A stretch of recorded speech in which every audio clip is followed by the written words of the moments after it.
Hello and welcome to the fourth session of Global Sources Virtual Summit for Online Sellers, April 2021. I'm your host, Meghla Bhardwaj, and we've been going for 2 days now. If you haven't watched the previous sessions that we've done, you can still watch them. They are live. The replays are available on Facebook, LinkedIn, and YouTube.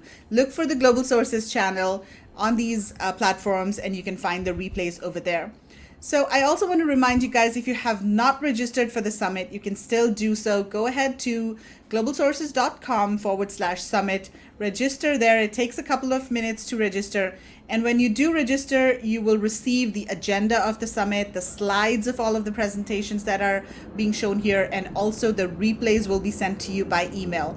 So this is a free summit that's held over 3 days. But if you do register, there are some bonuses that you can get. Okay, so for today's session, we've got 3 presentations lined up for you. First of all, we're going to be talking about pricing strategies for Amazon sellers in 2021. And for that, we've got Sharon Evan from Israel joining us. And then we're going to be talking about BREXIT, and we have John Cavendish from Seller Candy joining us for that. And then lastly, we have Zack Franklin coming in to talk about blended commerce and Google Shopping. And then after the 3 presentations, we also have a couple of suppliers who are going to be joining us from China, and they're going to be talking about their companies and also showing some of their new products. So stick around with us until the end of the show. Okay, so let's begin. I'm going to invite our first speaker, Sharon Evan from FBA Alphas. Hi, Sharon. Hi, Meghla. How are you? I'm well. How are you? I'm really good, thank you. Thank you so much for having me and for hosting this summit. Yeah, thank you so much for joining us over here, Sharon. And I'm, of course, a big fan of yours. I watch a lot of your podcasts, and your YouTube videos are pretty awesome. So really excited about your presentation today. Let's get straight into it, Sharon. Do you want to share your screen, and let's get started. Okay, first of all, thank you. And it's funny to hear you say that you're a fan of mine, that I was a fan of yours so much more, a lot, like way before I even started being the Sharon Evan that I now am. So thank you, and I really appreciate that. All right, so we're going to be talking about pricing strategies. Let me share my screen. And guys watching, while Sharon is sharing her screen, let us know where you're joining us from. Which city are you from? So we've got Muhammad Remshar Dogar. Hi, Muhammad. How are you doing? Let us know where you're joining us from. Which city are you from? Okay, I'm going to share your screen now, Sharon. And do you want to do an intro? Tell people about yourself before you get into the slides, or do you have a slide with an intro? I actually don't have a slide with an intro. Okay, but so let's talk about you. All right, cool. Okay, I can see you can still see me. So let's talk about me. My name is Sharon Evan, and I originally come from New Zealand, but I live in Israel now.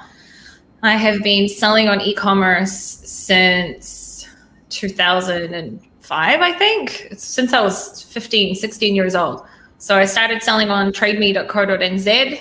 And I then got into eBay, and then I started to sell in many different platforms, also in Israel. And I also had my own online clothing store in Israel. And then I discovered Amazon in 2016. And yeah, it's kind of just been a ride since then. I started I started my YouTube channel like 2 years, I think, after selling. And somehow I've just sort of blown up and speaking everywhere type of thing. So that's me. Yes, and I would encourage everyone to follow Sharon on YouTube, to subscribe to her channel. Her videos are really awesome. A lot of good information. So we've got Anna joining in from Dubai, and she's from Argentina. And Mohammed is from Pakistan, Faisalabad. Welcome, guys. Okay, so Sharon, I'm going to share your screen again, and let's get started. Cool.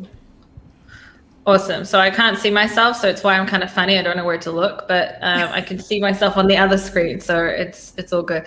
All right, cool. So today we're going to be going over pricing strategies. Now, there isn't like some hidden formula in this.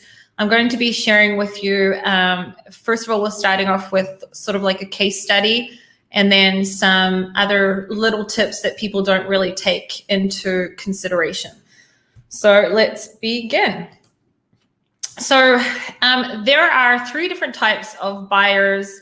This is something that you can learn about from, I'll show you a website a little bit later, but we can see that there's either what we call the tightwad or the Scrooge, which are the types of buyers that are usually not necessarily cheap, but very tight. They really think about every dollar that they buy, and they're actually usually people with money. Then we have the average spender, which is the much larger variety of buyers are usually the average spenders. It's the people that will spend, the average amount of pricing for a product. They're not necessarily going to only, if there's a price range of products between, let's just say $20 to $100, they're not going to pay the $20 and they're not going to pay the $100. They'll pay somewhere in between. And then we've got the spendthrift or the big spenders, and they're usually the people that are willing to spend, the type of buyer that is willing to spend a lot more.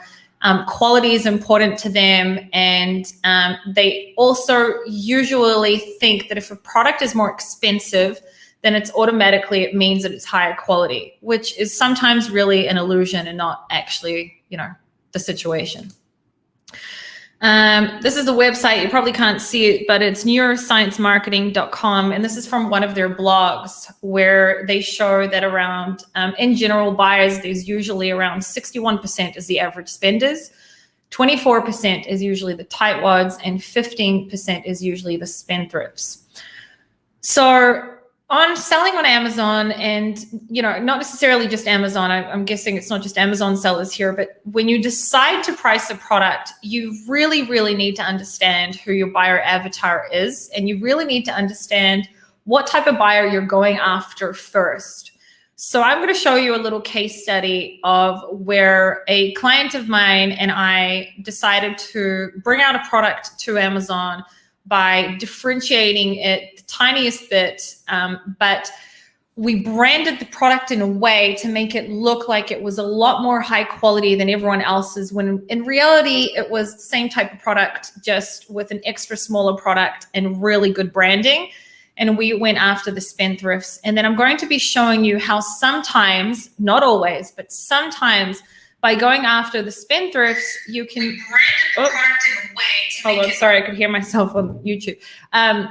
Sometimes by how you're going after the spendthrifts, you can actually make almost the same amount of money by actually having a lot less inventory in advance. Because the quickest way to scale when you're selling any brand or selling online is to be able to bring out more products. Okay. And in order to bring out more products, you need cash flow. And if your money is sitting always in inventory, it's an issue. Now, I spoke quickly. Let's go through the slides and understand what I actually mean. Now, for the sake of example, I took a totally non-related product and I played around a bit with, there's a lot of Photoshop going on here because I had to be able to show you examples. So some of the pricing is actually from the actual niche and some of it is not. I chose a similar type of niche where I could at least explain what I'm trying to explain to you guys. So this is a type of knife. It's a very specific type of knife called a forged boning knife. I actually have no idea what it means, but when you're looking here on the screen, what you can see here are price ranges that are all over the place.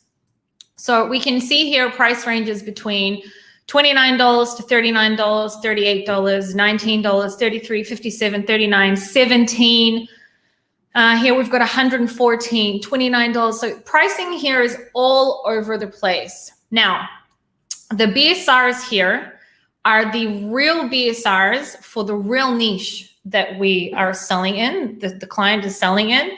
But I've taken that and put it into here on different products. So apart from the product name and the actual images, more or less everything else is an actual image of what it would look like if you were looking on the Amazon screen. So notice here that everyone that is in red has a BSR under 12,000. Now, if you sell on Amazon, you know that we read how well a product is selling by reading the bestseller rank. The lower the bestseller rank is, It means that the more units that that product is selling, it doesn't necessarily mean the more money it's making. It just means the more units that specific product is selling. And if you notice here, the ones that have a BSR less than 12,000 units, which means there's, 12,000 BSR, which means they're selling okay-ish or really well. You can see most of them are less than $39. So $29, $39, $33, $17, $32, $38, $29. But then you can also see the ones that are in orange, they have a BSR that's less than 25,000. So they're still selling okay-ish, right? But at a higher price point, most of them. So here you've got $114. Here you've got $59. This one's $38. But what I want you to understand is, and this one here, by the way, their BSR is 23,000. So they're still selling a good, 7, 8, 9 units a day, but at a much higher price point. Now, if you have a look at the products, it's all the same product. Like every single product is exactly the same. It's just a different image, right? So this is me showing you the different price ranges. So you can see that there's all sorts of different price ranges. Now, if we stop for 1 second, I want you guys to remember, I'm just going to go back 1 second. Just remember now, because I'll ask you, do you remember when I told you to remember? So just remember now, when you're looking at the screen, how the little green coupons, they stand out. Remember that so we can talk about it later. Anyway, back to this. So the client came to me with a product idea and the niche was a little bit, it wasn't saturated, but you couldn't just be one more, for this sake, we'll say one more knife. So we looked into I looked at the niche as a whole and I said, look, the only way that I see you really being able to make money here with the amount of money you have, the client didn't have tens of thousands of dollars. He had limited cash flow, but still a decent amount, but he couldn't afford to buy thousands and thousands of units. And on the other hand, we also at the time had the 200 unit limit at the same time as well.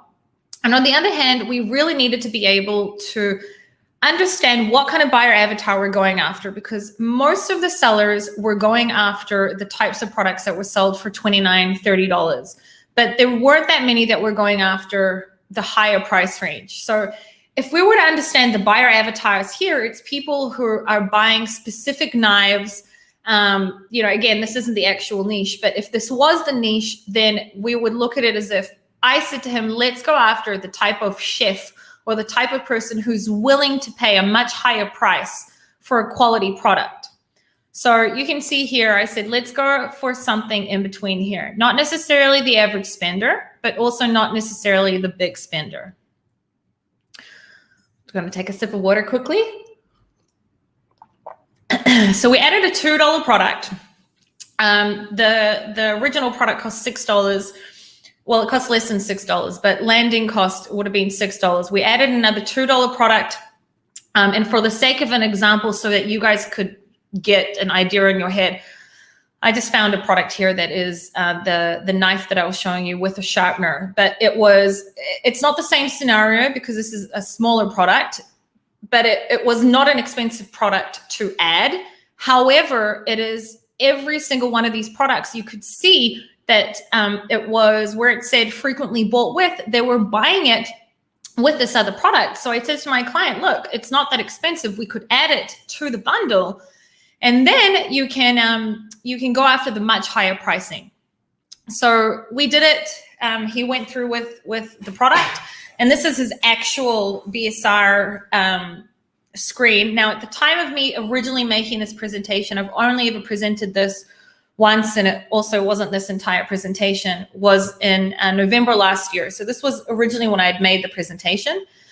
And you can see here that he had launched the product around the 25th of October, somewhere around here. And you can see that we started with a price point of $49. Now, from day one, he had amazing images done. He had a really good listing done. He had a great differentiation point. And we decided we're going to start to go after the $49, which is already a little bit over the average spender, okay? And you can see that from day one, he had already started selling. We had only launched with PPC. There was no search, find, buy or anything dodgy that was done. It was only PPC.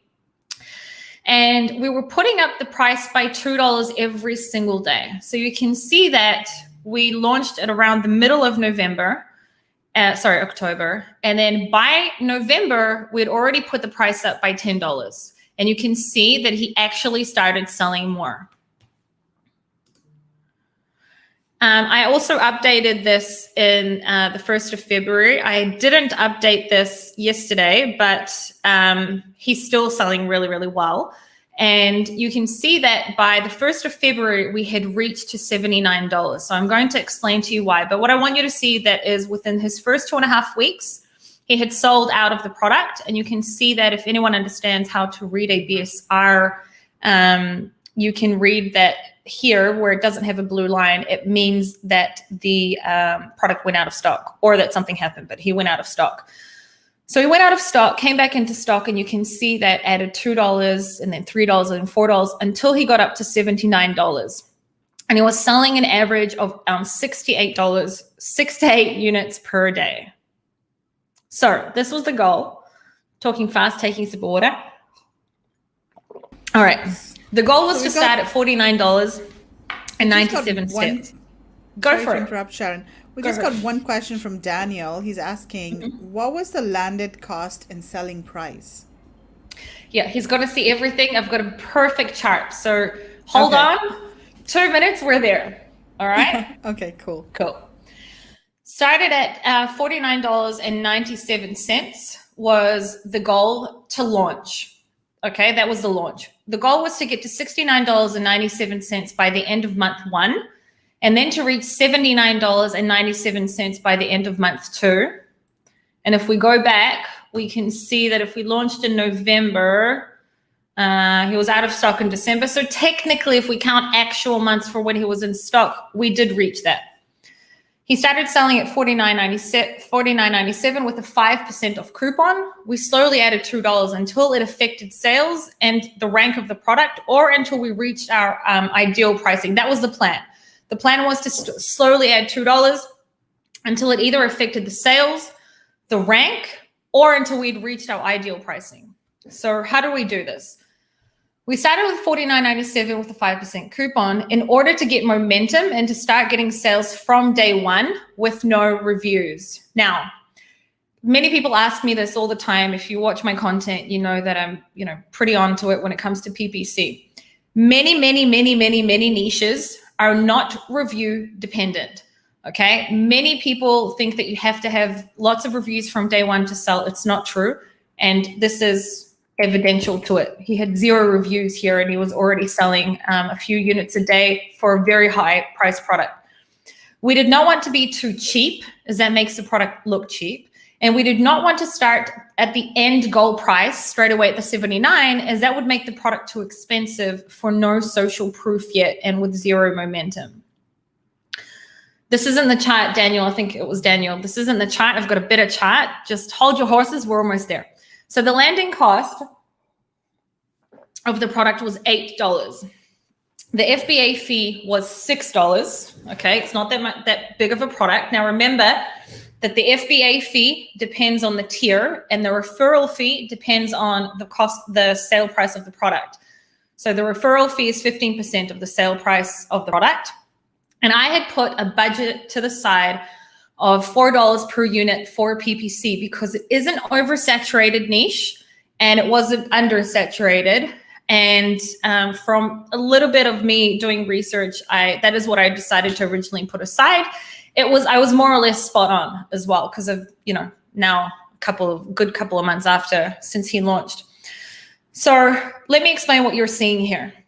I made this sort of chart where I had estimated how many units he would sell at different price points according to a specific competitor and market analysis that I had done, which I won't get into because it's complicated, but I used a software similar to Helium 10's market tracker in order to track a market. At the time, I used a software called Totalitics.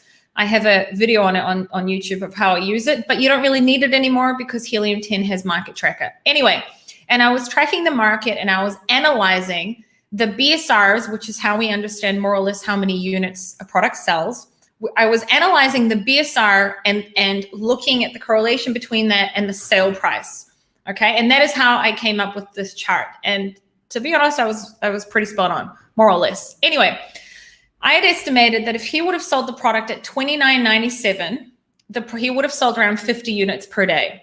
And $39.97 around 50 units per day, $49.97 around 20 units per day, $59, 15, and then $69, 10 units per day. Now, the referral fee, you can see I've changed it according to the sale price. Okay, I'm highlighting that. The landing cost stays the same.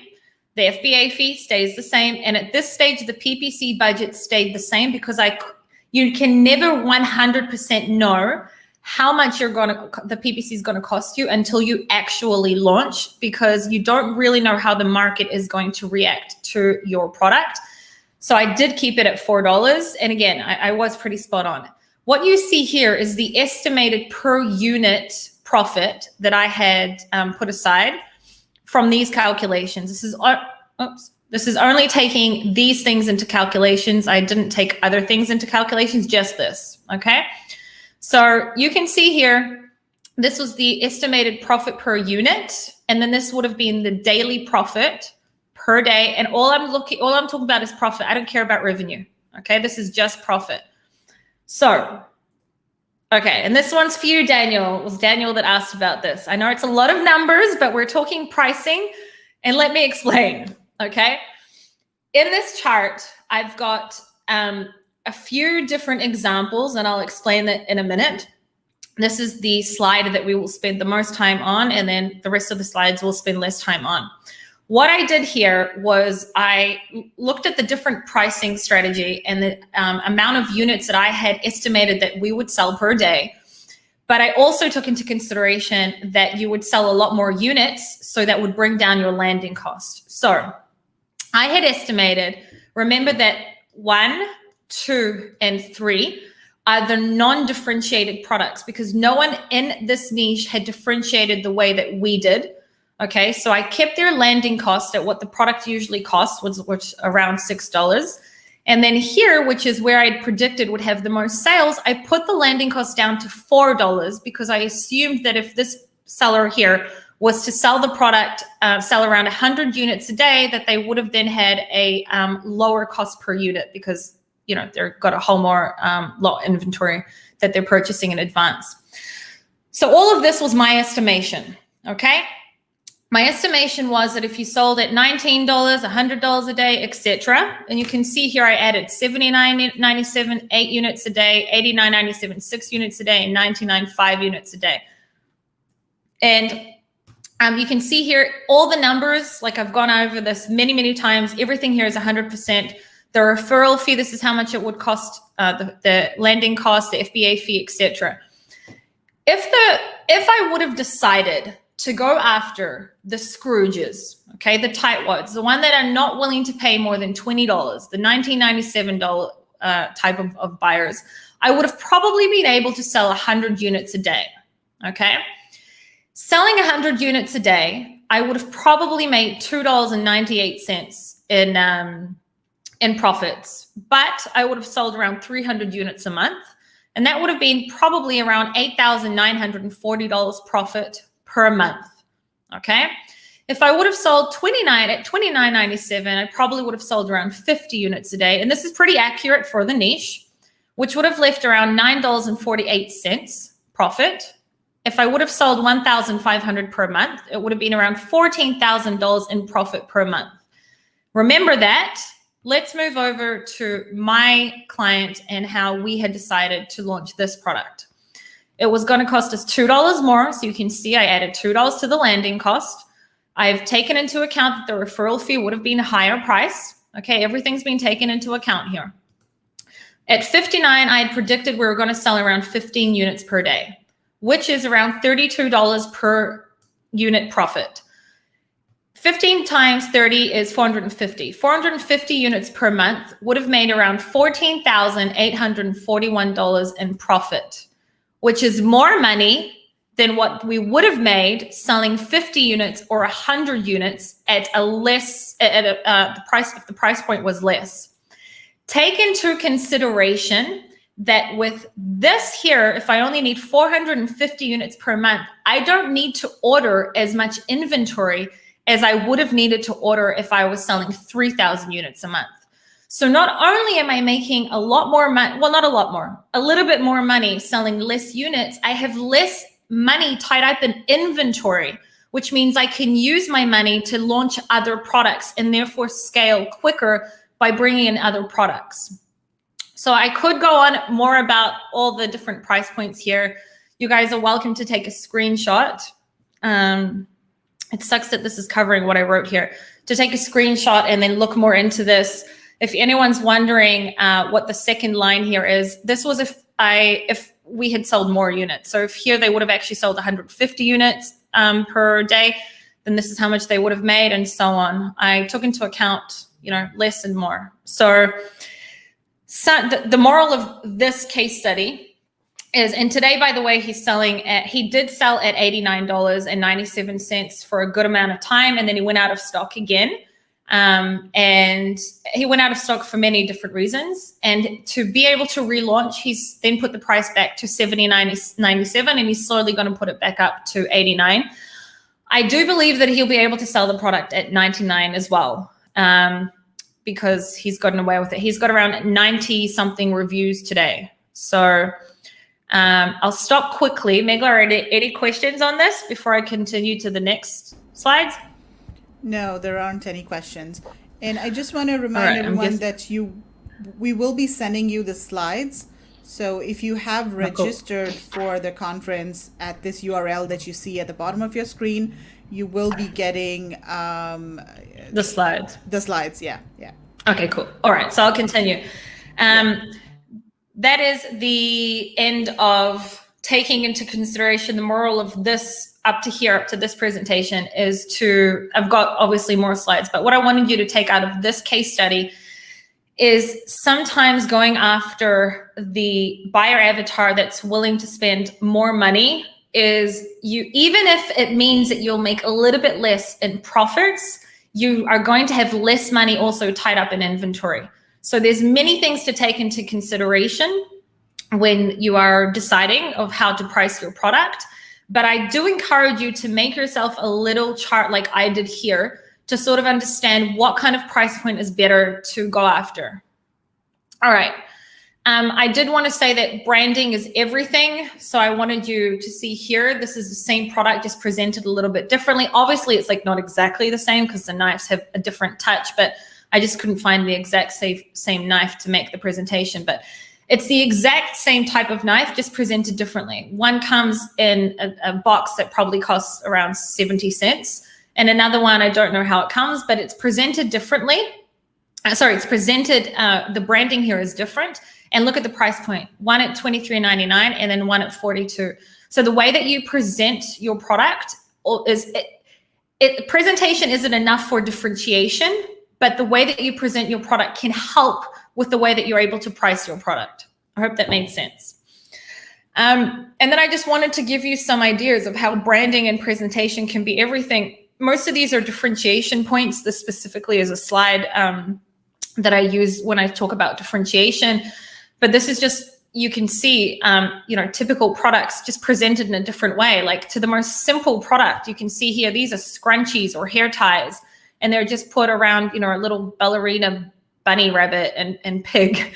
And it's presented in a way where you could ask just that little bit more money, right? And then if you look here, you can see these dog treats and the way that they've made them, the teeth of the dogs, the way that the product is being packaged. Sometimes that tiny little differentiation can help you to present the product in a way where you can go after the buyer avatar that is willing to pay more money. And all of this is perceived value. Like the product is exactly the same, it's just presented differently. And this is just example of very simple products. So these are bandage scissors for nurses. And you can see, you can present a product this way, or you can make the product in titanium, or even if it wasn't in titanium, just by putting it into this sleek looking packaging. And same thing here, this is a motorbike cover, right? And you can see, you can present a product, main image can look like this, or you could have a main image look like this. So take into consideration the way that you're presenting your product will affect the way that you are pricing your product as well. All right. I've got one question Coupons. from Brenda. Let me take another sip of water quickly. Okay, and Brenda's How are we asking, going, Megla? so Brenda's asking, is the average price for all competitors $19.99? No, you can see if we go back here, the average pricing was, 29, between 19, there was even 17. The pricing here is the actual pricing from the niche, just the products are presented differently. Like I said, I had to do a lot of photoshopping here to keep my, my client's niche actually protected. But the pricing is exact here. So you can see between $17 to $19, etc. And if we go back to here, I showed $19, $29, and $39. This was like, the tightwad Scrooge. The 39 is on the edge of being an average spender pricing and a tightwad sort of pricing. And I took into consideration that here the landing cost would have been less because they hadn't done the same differentiation. The only way that we got away with the higher pricing is, I think, because of our differentiation. I hope that answers where her question was leading to.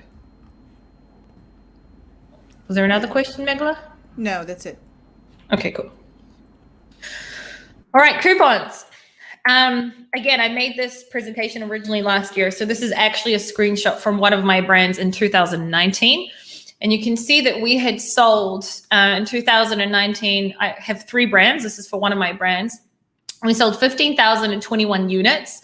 And you can see that promos, we had 6,867. So before I continue, something I want you to take into consideration is that when you create a coupon, and I'm talking about the little green ones that I asked you to remember initially, usually in my experience from my own products and also through coaching other people as well, only around 50%, and it's less than 50% in this scenario, but only around 50% of people will actually clip a coupon and use a coupon.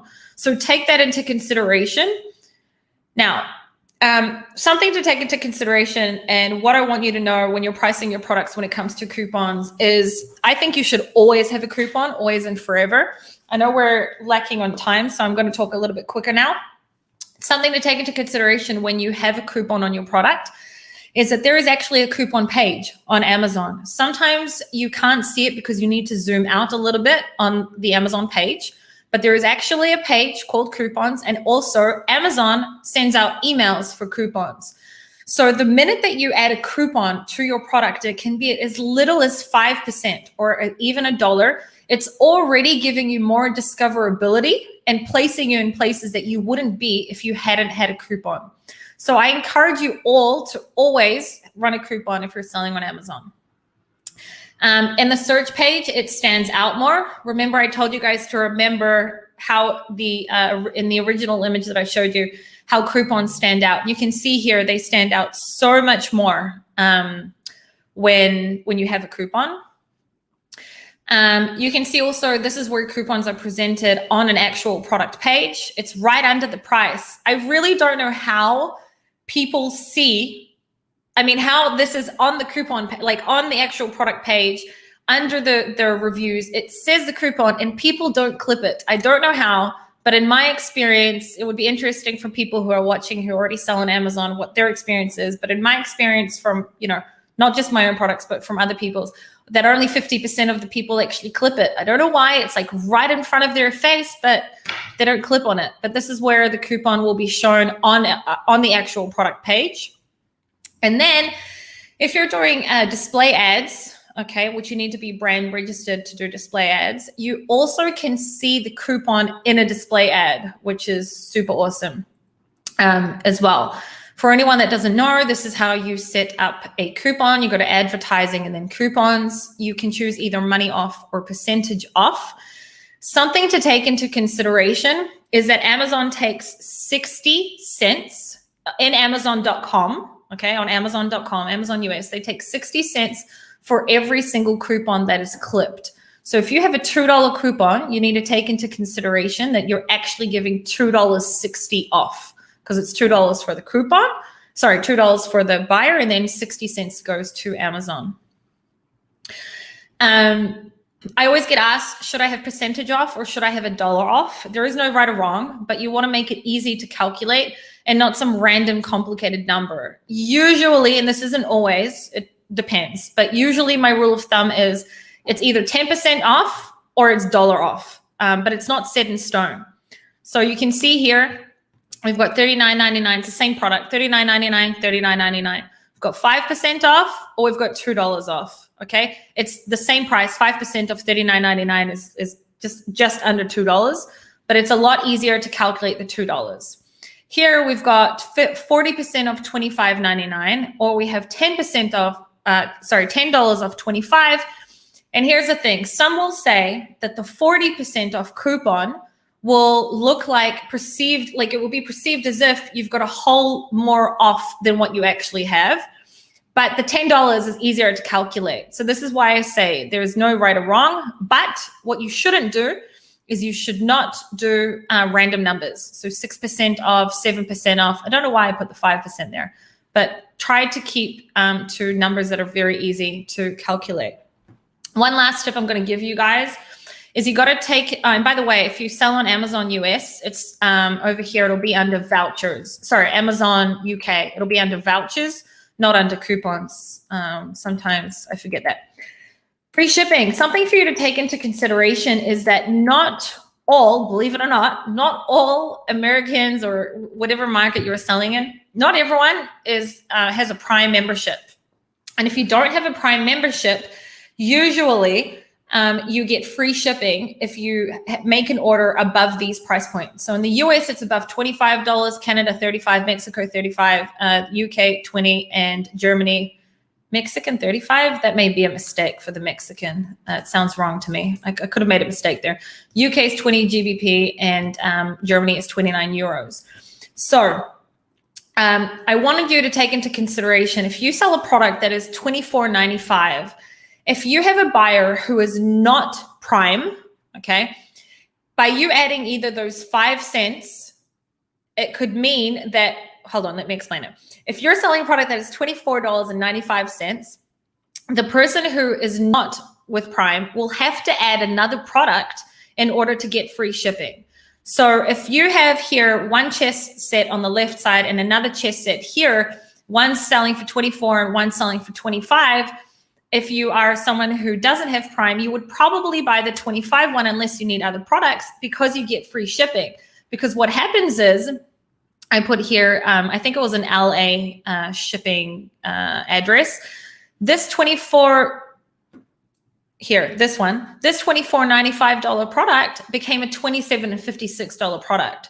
So if you sell a $24.95 product, add that 5 cents, make it a $25 product so that the non-Amazon Prime people can also get free shipping. Okay, recap. So most will target the average spenders, and in many situations, there is most money to be made here in the average spenders. However, if none of your competitors are targeting the big spenders, this may be a better option. Here, branding and differentiation is very important. So like I was saying, most sellers will go after the average spenders or the Scrooges or the tightwads, what we call them. But sometimes by actually going after the big spenders and actually going after the people that are willing to pay a much higher price point, that can actually be part of your differentiation as well. And sometimes you can make a lot more money by selling less units, by selling at a higher price point. You have to understand whom you're selling to in order to understand your pricing strategy. You have to lock down on your buyer avatar. If you don't know who your buyer avatar is, you can't do this, what I had done with my client. Lower BSR does not mean that you're making more money in profits. A lot of people forget that. The BSR is calculated by units and a few other things, not by revenue. So just because somebody else is making, even if somebody else is making more revenue than you, it does not mean that they're making more profits than you, and take that into consideration. Always have coupons, always and forever. This can help with to increase your discoverability and also your click-through rate on a PPC level as well. Percentage or dollars, choose the one that makes more sense and doesn't require a calculator. Okay, that's really the rule of thumb.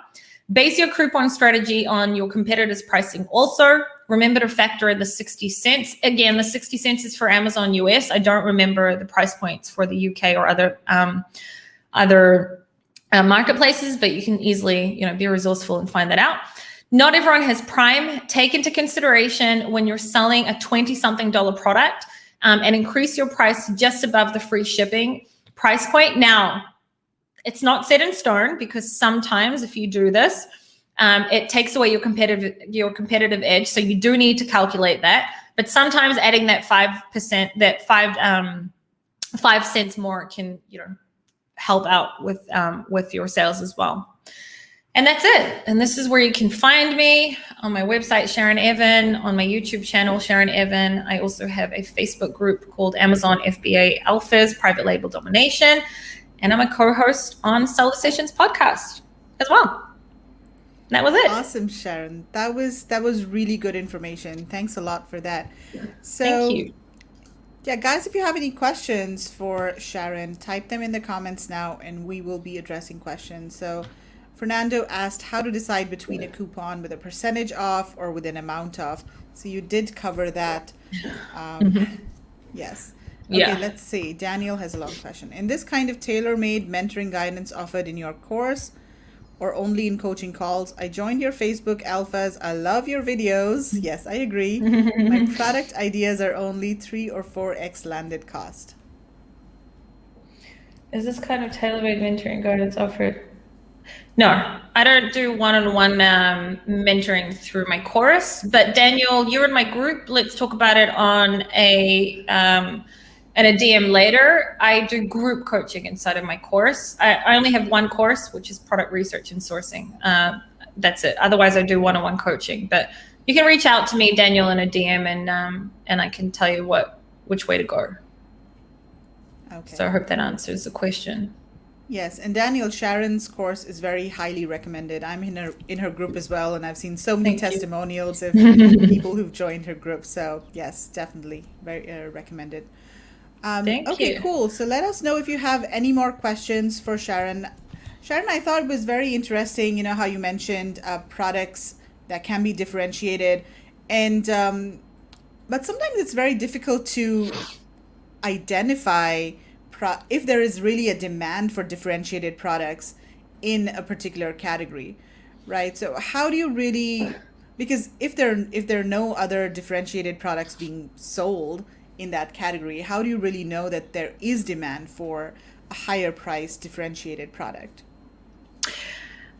Not in every category, in my experience, can you have a higher price? I wouldn't have gotten away with the example I showed you in every single niche.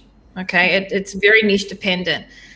On a different matter, when it comes to differentiation, I don't think, I could be wrong, but from my memory, I don't think someone has showed me a product to date where I haven't been able to think of a differentiation point. But it comes from intense getting into understanding the buyer avatar. And if you can't get in and really understand the buyer avatar, that it makes it a lot more difficult to find the differentiation opportunity. Now, do I think that pricing is the only differentiation? No. In today's Amazon, and this is for Amazon sellers specifically, because you can get away with a lot on your own website, but then you got to go and find your buyers. But for Amazon sellers, specifically, when it comes to I was going to say something else and I had a blackout. But anyway, when it comes to finding your differentiation point, in my experience, it really does matter on whether you understand your buyer avatar or not. And when it comes to pricing, like I said, it really depends on the niche. And not in every single category or niche or product, you're going to be able to get away with that higher price. But the reason we were able to get away with that higher price point here was because we had added a very cheap product, but everyone needs it. You can't use the product without this extra thing. But this extra thing to source wasn't expensive. It was $2. To some people, it may sound expensive, but it was worth it when you can, ask like $40 to $50 more.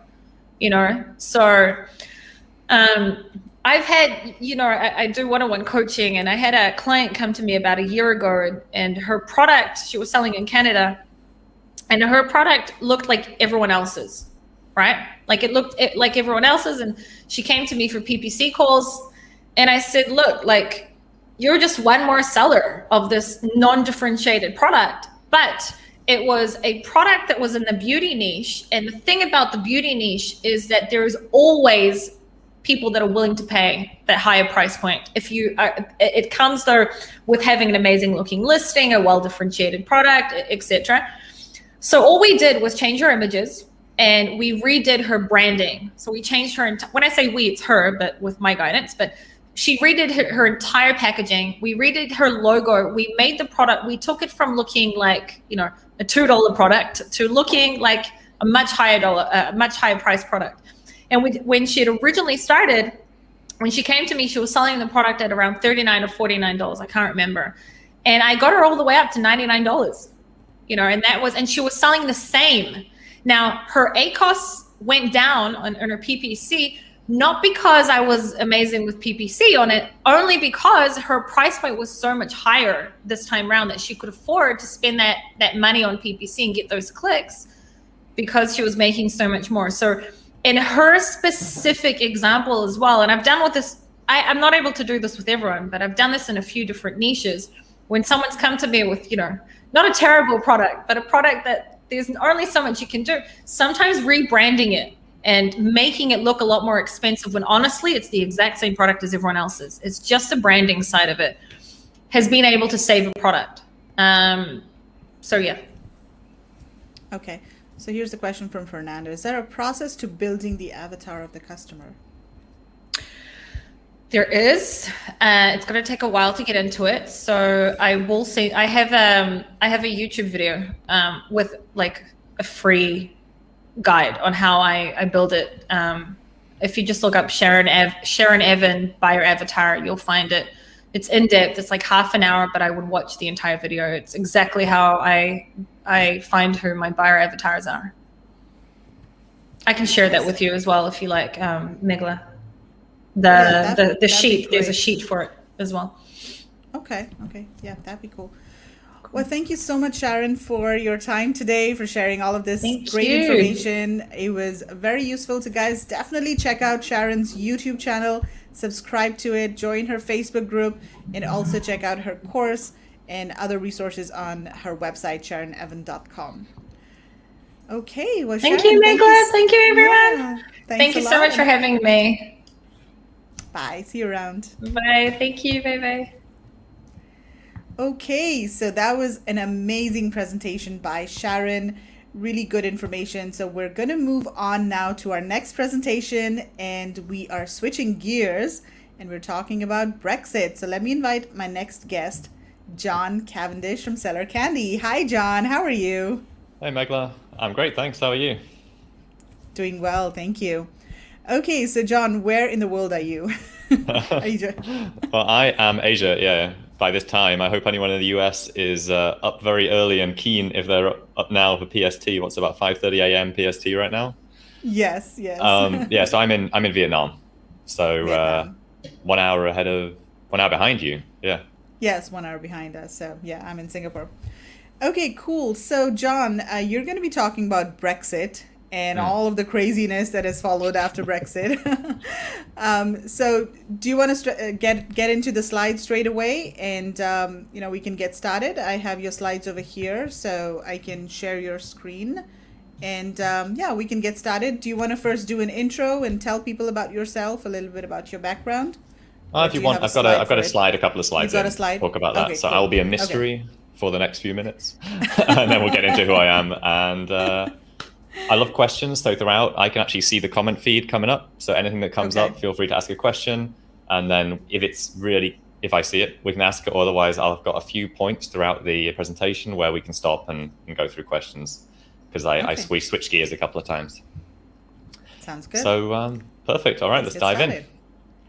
So my talk is called BREXIT. WTF just happened, because I think that's how a lot of sellers felt when Brexit happened, because we were prepping for Brexit. Like, we were getting ready for it for a long time. I'll slow myself down. Sorry, my American friend, when I practiced this morning, was like, "You speak way too quickly," being English. So yeah, it was like we all thought we were prepped, and then no one was prepared for what really happened when Brexit happened. Everything came to a standstill.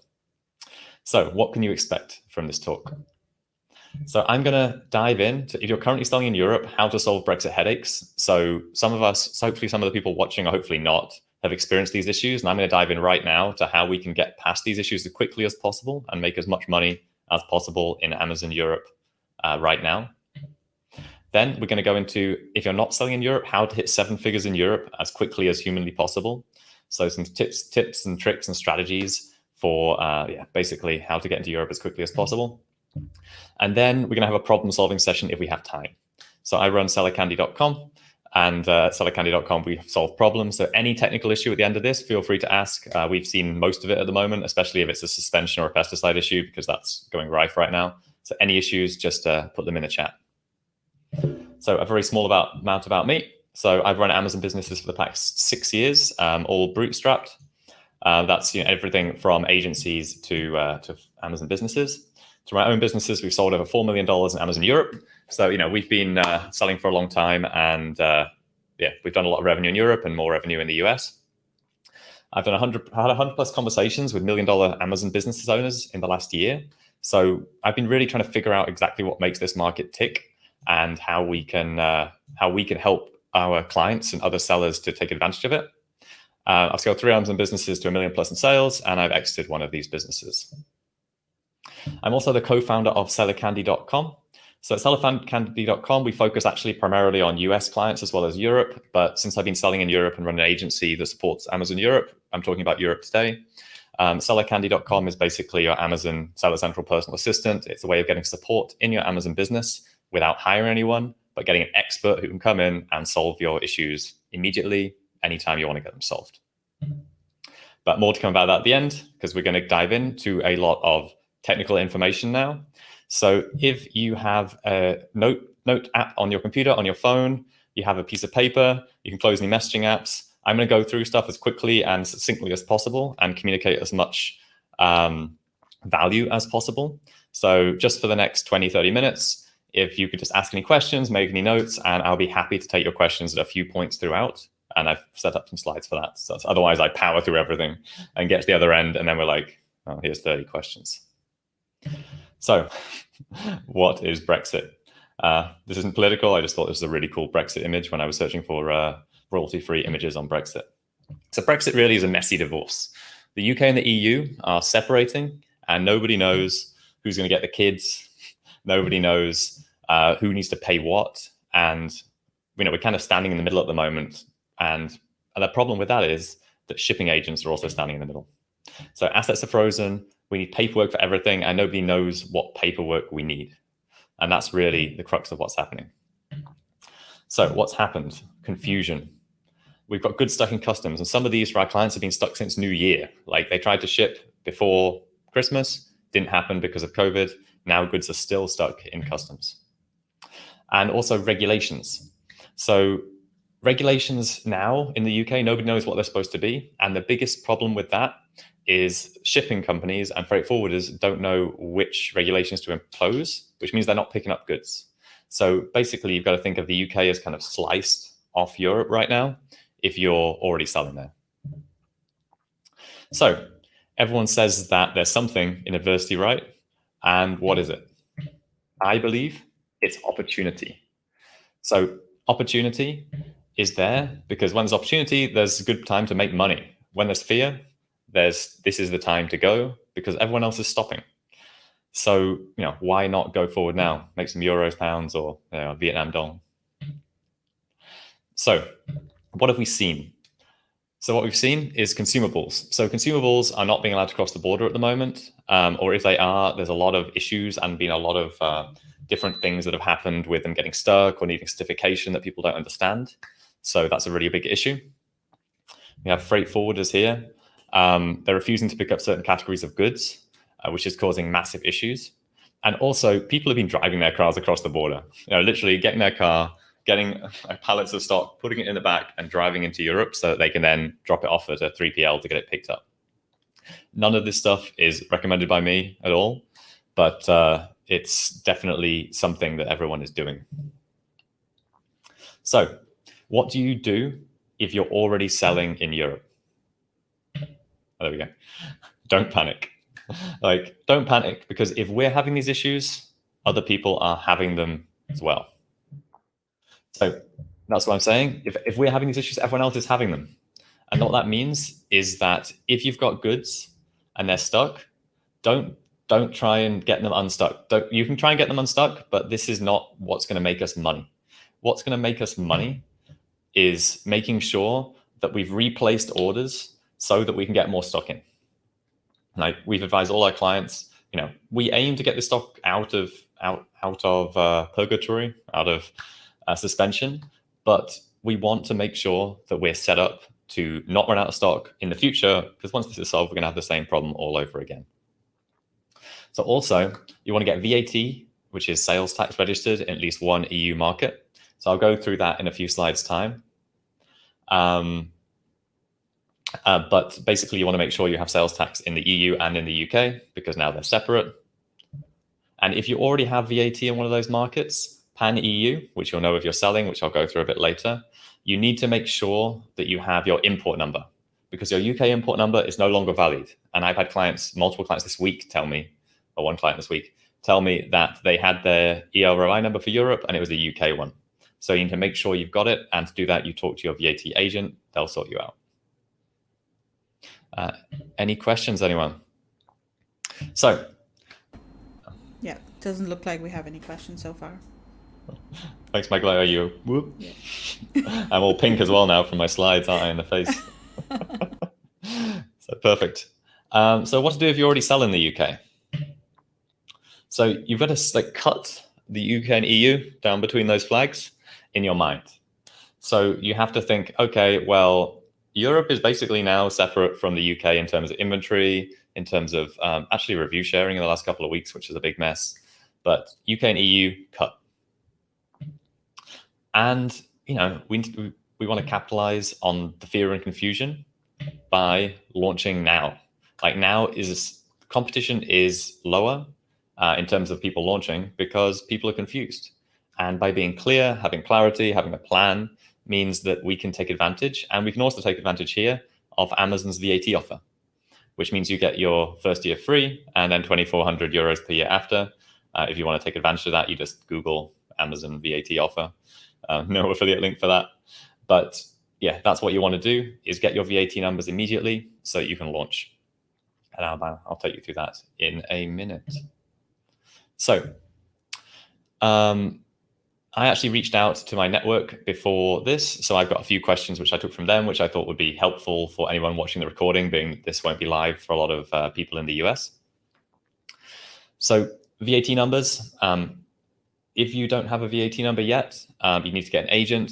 The best way to get an agent is through Amazon, because Amazon are doing this crazy deal of year free and then 2,400 euros. I sort of locked in at least for the next year. Everyone I knew in the past was paying between 5,000 and 10,000 euros for this. So this is a crazy deal, and I would take Amazon up on that. If your stuff is stuck in customs, which is another question I got, what to do if my stuff is stuck in customs, then immediately contact your shipper, contact your customs broker, and try and get the paperwork straight, because there's some piece of paperwork missing, most likely. And we want to make sure that it's in place so that things can be moved forward more quickly. Any tips on getting goods into Europe was another question I got. Is, unless we're in Europe and we're driving them across the border, there isn't anything that special unless you are VAT registered, so you have sales tax in the Netherlands.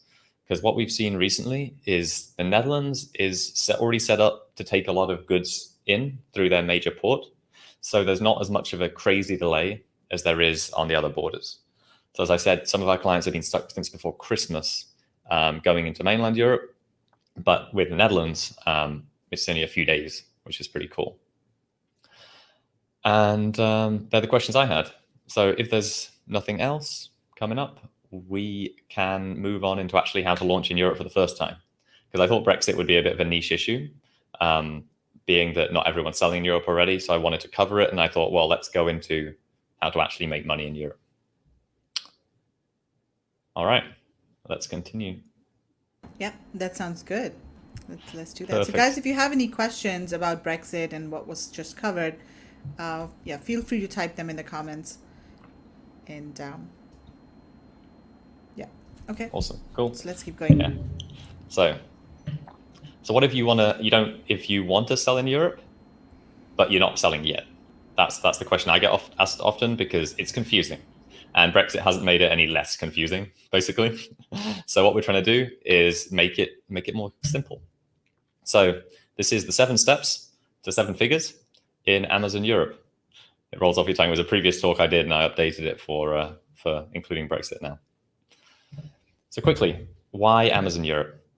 So Amazon Europe still has a lot of opportunity, which means that there's still a lot of products in Europe which are saturated in the US, but can still actually be quite competitive in Europe at competitive pricing. But it's not going to be the same products, so that's the interesting thing. Europeans aren't all poor. They've got the same purchasing power as the US, and which is a really cool thing, being there's double the number of people in Europe that there is in the US through Amazon's 26 fulfillment countries. So 700 million plus people that you can access through Amazon's fulfillment network. There's also lots of products that work successfully, and some of these are actually the mainstream ones. Like I heard about people launching garlic presses or silicon spatulas in Europe, and I wouldn't recommend it, but I've seen people do those things and actually be quite successful. There's less competition, especially in what what people who push Europe see as the 3rd tier marketplaces like Spain, Italy, and France, because they're actually quite high volume. And we've seen products run away in Italy or France, where it's far less competitive, because Germany is where everyone's pushing all of their marketing money. So this is where it's super important to do a lot of extensive background research before you launch, and do the same research you do in the US for one product on every product in every market that you own, just so you can really take advantage of that. And there's a minimum 10% year-on-year growth on all online retail in Europe. So this is just growing. So getting a foothold and riding the wave. And also there's no crazy import duties. So some products have duty, but it's not like the US with some of the anti-dumping duties they have. They introduced a couple of years ago where your cost of goods went up by 25% immediately. And then everyone was like, oh no, I've got to increase the price, but I can't because no one else is increasing the price. So we don't want to get stuck in that vicious cycle. So here's an example of an opportunity. So here's some wine glasses. As you see here, this is a US screenshot of wine glasses. The second guy down as Amazon Basics. They're doing about $26,000 a month. Then we have some guys further down doing 50, 65. So it's it's a good niche, except they've got quite a few reviews. No, not that many reviews actually. You could probably compete quite easily when I took the screenshot for wine glasses, if you want to sell wine glasses which are super, super breakable. So in Europe, same thing. Here, the UK, there's this product's doing £10,000, which is about $14,000. This one's doing $10,000. This one's doing $12,000. And this has even less reviews, like 15 reviews, 47 reviews. This one's got 250. And then in the same thing in Germany down here, we have other products on much slower sales volume, but the number of reviews is super low. And this is where it can be super cool. And if you add all of the sales volume for every one of those products over all 8 Amazon marketplaces, you can have the same sales volume that would have in Amazon US, but just in Amazon Europe. So this is where you can find some really cool opportunities that are really nowhere near as competitive as they would be in the USA. So we have a few major problems then. Number one, I don't live in Europe, you don't live in Europe, and we don't speak any European languages anymore now that the UK is not part of Europe. So I don't know if English is even a European language. We don't want to manage listings in 8 different marketplaces. So, it used to be 5, it used to be France, Spain, Italy, Germany, UK. Sorry, UK's been cut off now. And now we've got Poland, we've got Sweden, and we have Netherlands. So it's pretty cool. They're introducing more and more marketplaces, and these ones are actually pretty slow right now. But this is where we can get our foot in the door and start building up traction. And sales tax. So sales tax eats all the profit, and Amazon won't let me have an account without it. I hear that all the time.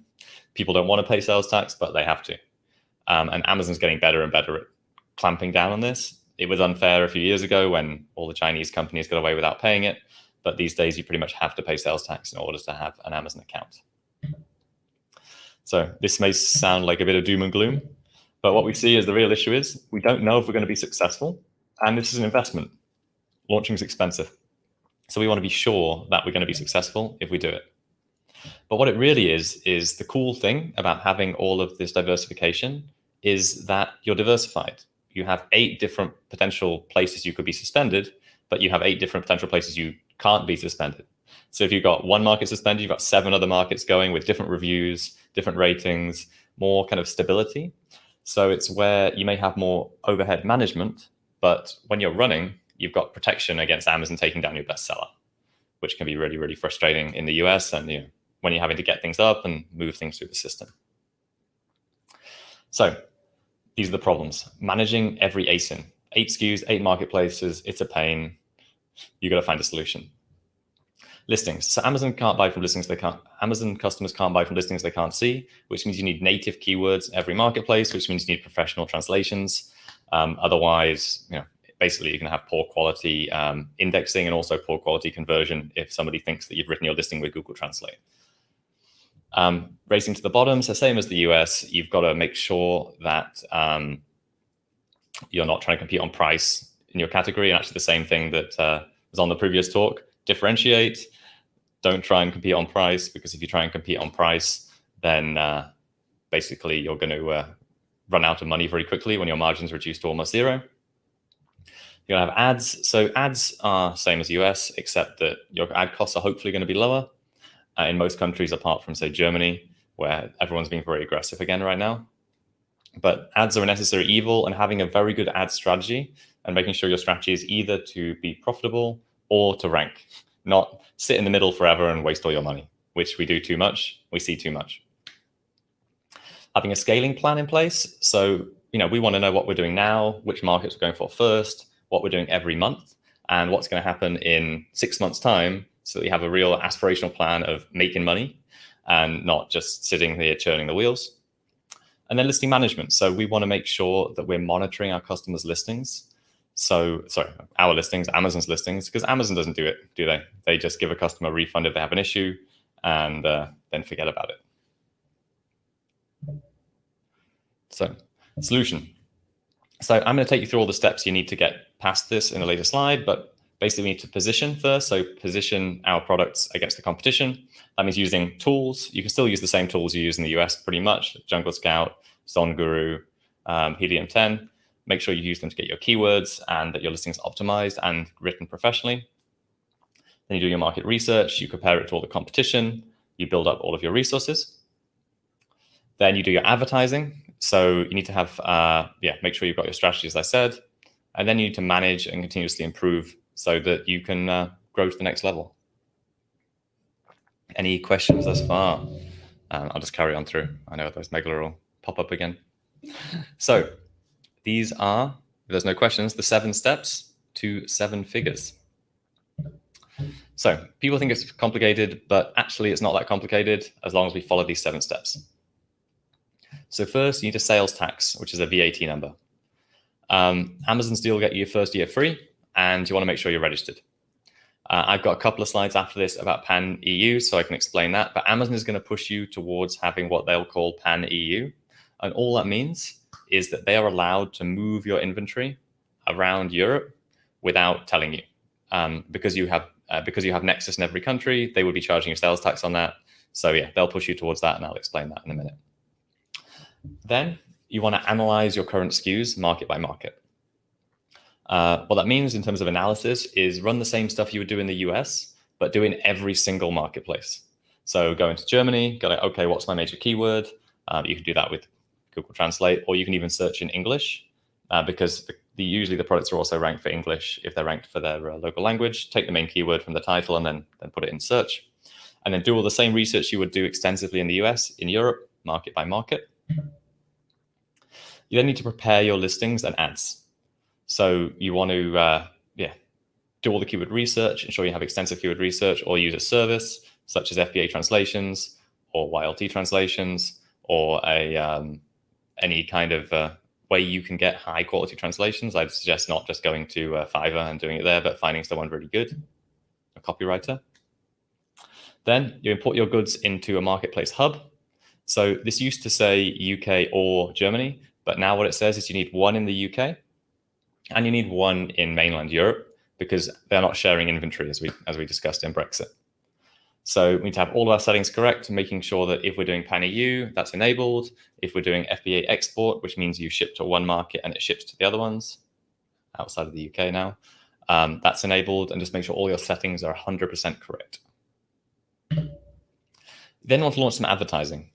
So I think of this more as a research campaign phase. So you want to have some campaigns set up so that you can really dial this in.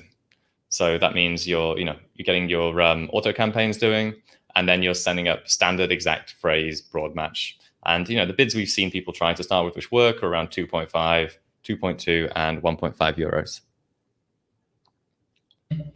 euros. 6, so you monitor your sales and optimize PPC. So listings are based on campaign performance. So what that means is you would use either do it yourself or use a tool. So with tools, there's a few different tools actually, and I just saw a message about that, so I'll recommend some tools in a minute. But there we go. Wow, it popped up. So different tools for product research in Amazon Europe. To be honest, the same tools you'd use in the US. So one which I had a demo of this morning, which I was really impressed by, called ZonGuru, which is both the US and Europe. I really liked the way that they did the research, did the comparison between different markets and different SKUs. And the way they get EU keywords seemed to me actually superior to the other tools we've been using in the past. On top of that, use Jungle Scout, use Helium 10. They all work in Europe, so it's perfect to use those for product research. But if you're already selling in the US, I'd start with your US products and then reverse research each product. Because if you already have the product selling, you don't need to do any more sourcing to get them live in Europe. So you want to make sure that you can sell them. So are there any key differences in terms of what kinds of products sell better in the US versus Europe? And I mean, of course, each country is different, I guess, right? I mean, you can't really generalize for all of the countries, but let's say some of the key markets, what are some of the key differences that you see between the types of products or the trends, overall trends, product trends in the markets there? That's a great question. I don't think I'm knowledgeable enough to say what the real trends in Europe are, apart from face masks and hand sanitizer right now. I'd love to say that the Italians all have mocha pots and espresso, and the French all make baguette holders. But I think it's all data driven. I just love using the data, and my idea of a winning product is a product that going to do super well in at least 3 markets. So when I'm doing my research, I'm like, is it going to be a winner in 3? If so, I'll chance the other 2. Maybe it'll do well, but I believe it's going to do well in 3 of the 8 marketplaces. Okay, sounds great. Well, that's a good question. And then from that, once you've monitored and you optimized, it's just keeping in stock and getting there. As always with Amazon, it's a war of attrition. You want to keep in stock, building momentum, knowing your plan so you don't, so that you're not too worried about the fact you're spending more and more money on advertising, and know your way to profitability, and just keep going. As long as you can stay in stock, build your reviews, monitor your marketplace to check you're still competitive. That's basically how we get there. So as Shakespeare said, to pan EU or not to pan EU? That is the question. That's my dad joke in this entire presentation. So I mentioned the words pan EU before, and that's what Amazon is going to push you towards. They're going to say you're going to want to do pan EU, and you're going to say, okay then. But what it means is pan EU means lower Amazon fees, but more compliance.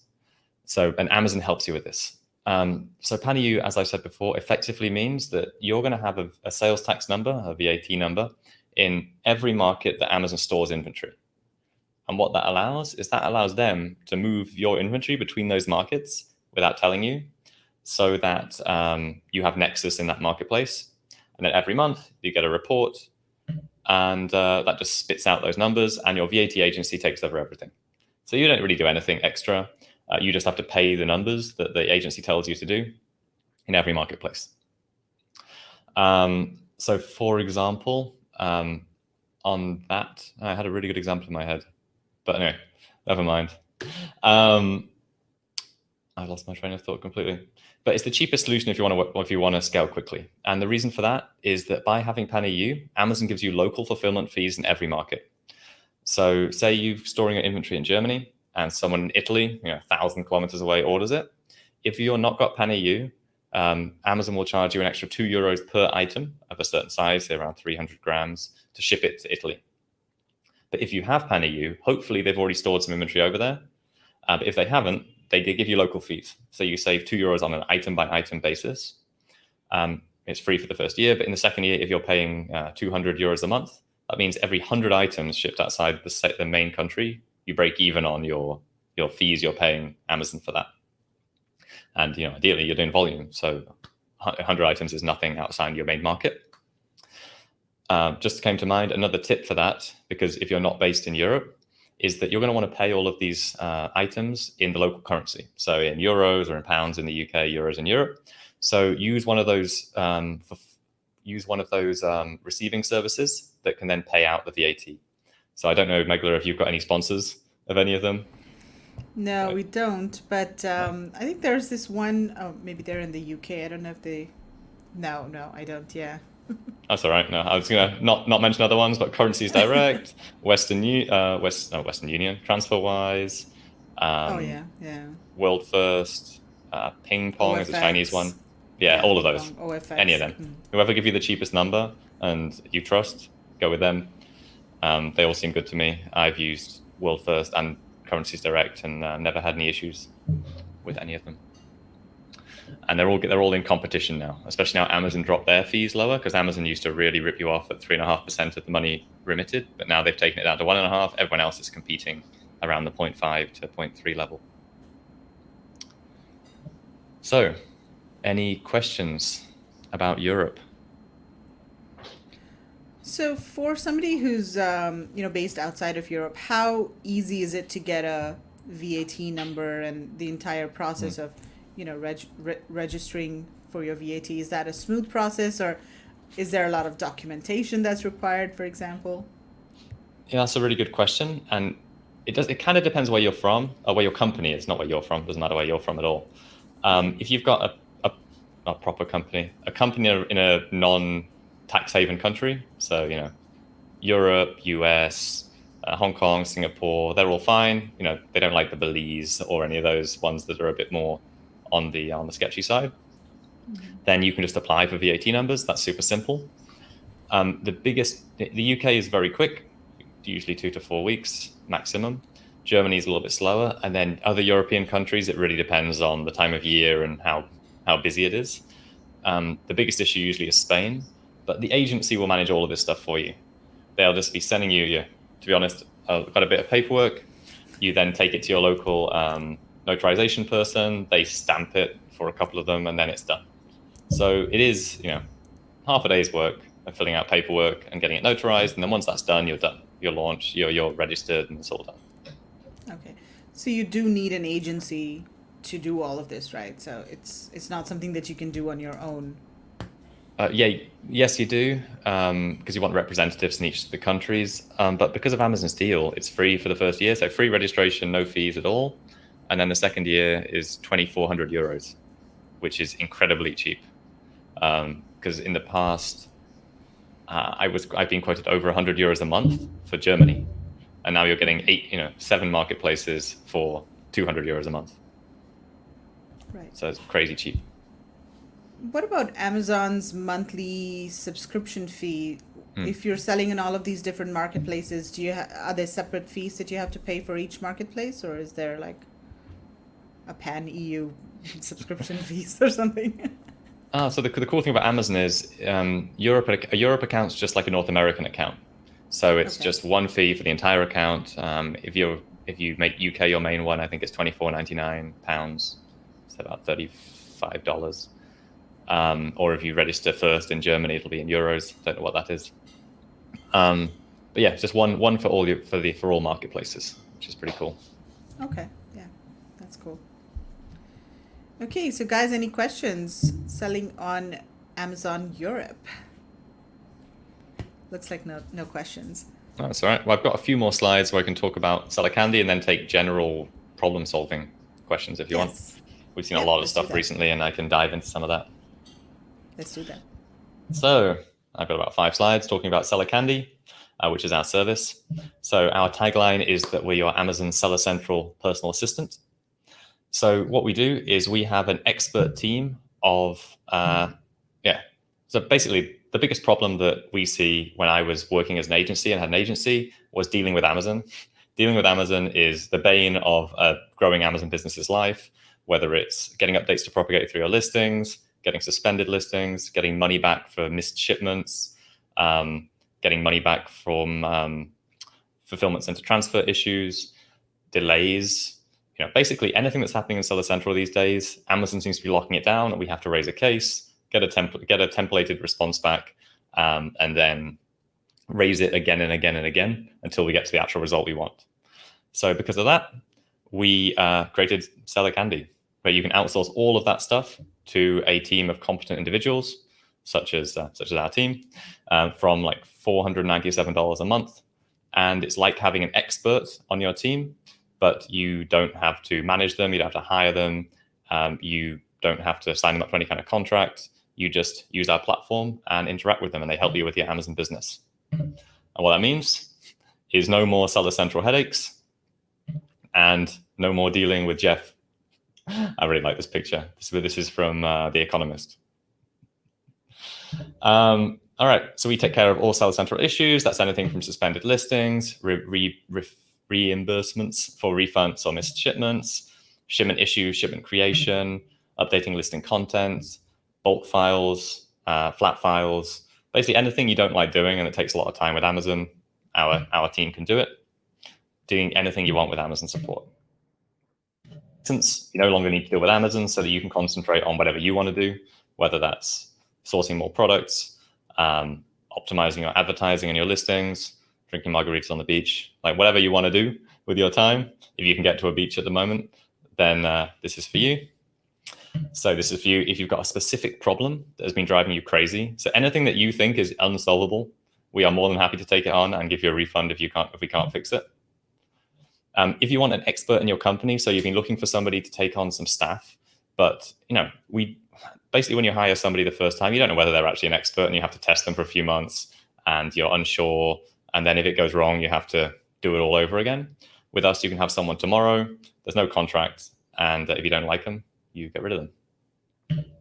And if you hate dealing with seller support and their responses drive you crazy, and that was the biggest one for me. To be honest, when I was running my own Amazon business, that's the reason we started Seller Candy, and I started working with these amazing ex-seller support agents that we have on our team, and we just carried on growing, basically. So very quickly, how it works. You make a request, so you give us your outcome. We have a very cool portal where you log in, you give us the outcome, the ASIN, and a description of what you want to happen, and maybe upload some files if you really want to, if you think it needs it. So then you skip the back and forth. So we will never ask you how to do anything. We only ask you what, if we're not clear exactly what you want. So we make sure we know exactly what you want before we make it happen. And then you can start working on your business. So we will do anything that needs to be done in order to get you to your result. One more slide. So what's the deal?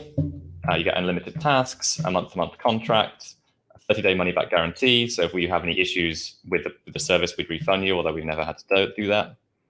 And you can get up to two brands per marketplace. So if you want to launch in Europe and you do want someone to help you do that, like creating your listings, uploading them, linking them all, setting things up in your account, our team can also do that for you.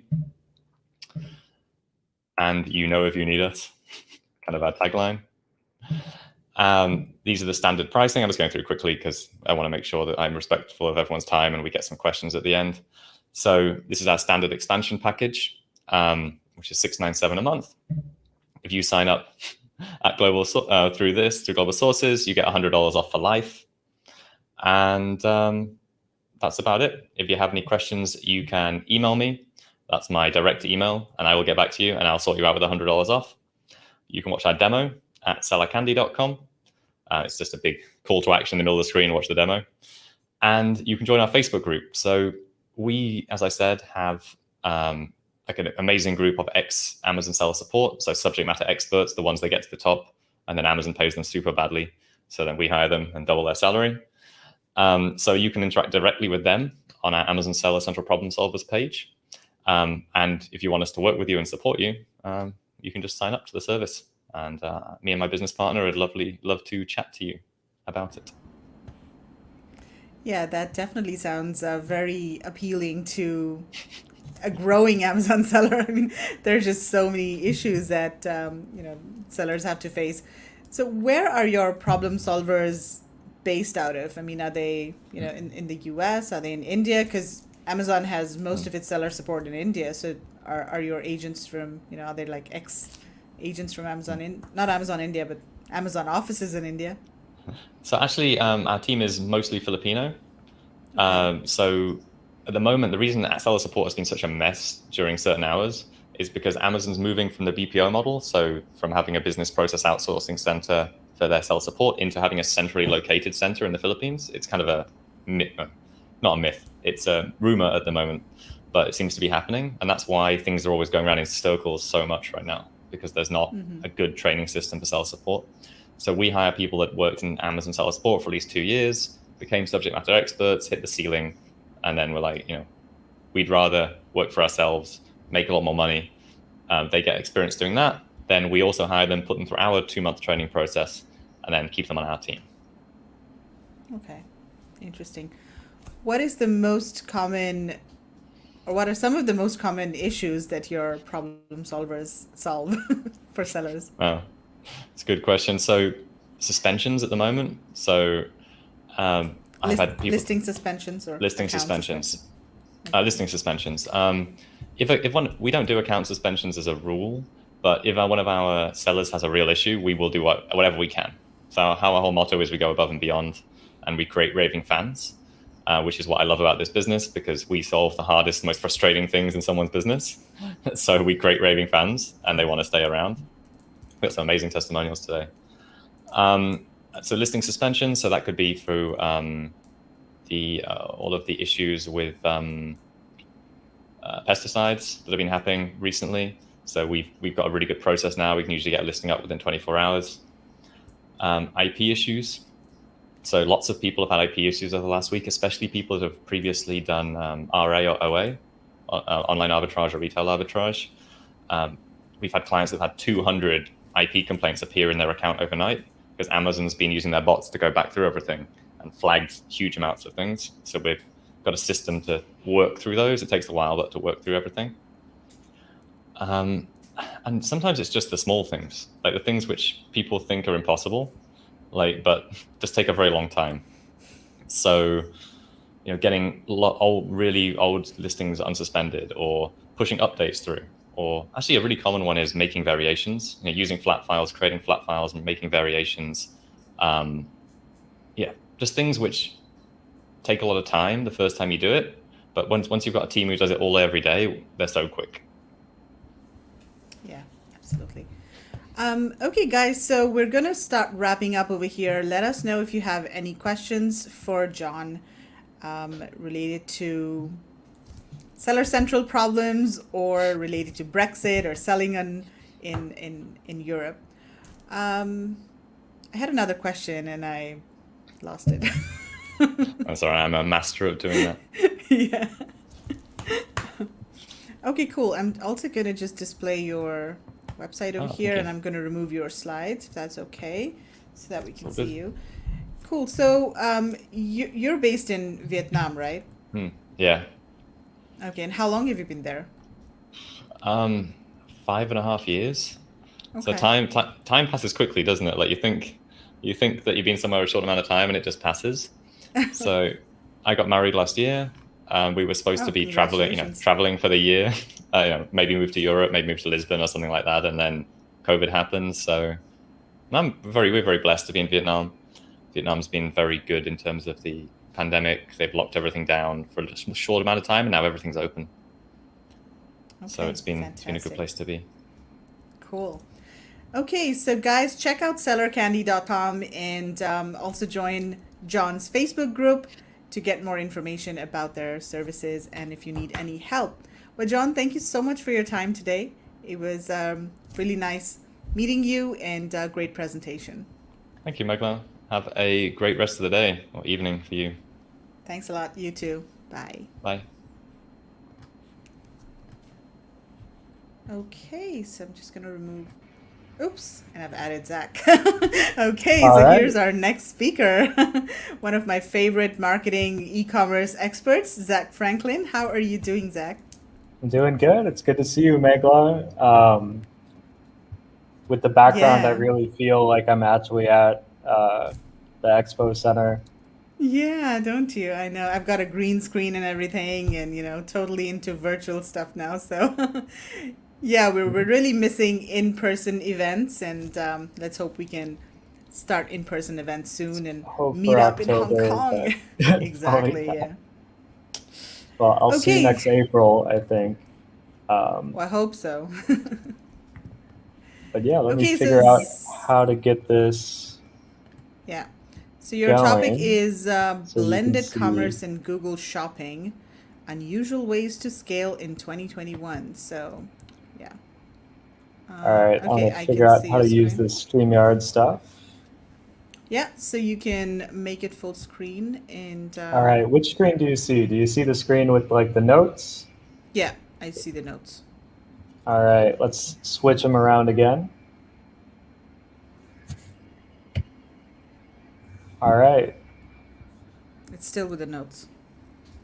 let's figure this out. Just give us a couple of minutes, guys. Tech issues. Yeah. So in the meantime, while Zack is opening up his slides, tell us where you're joining from. There are quite a lot of people watching.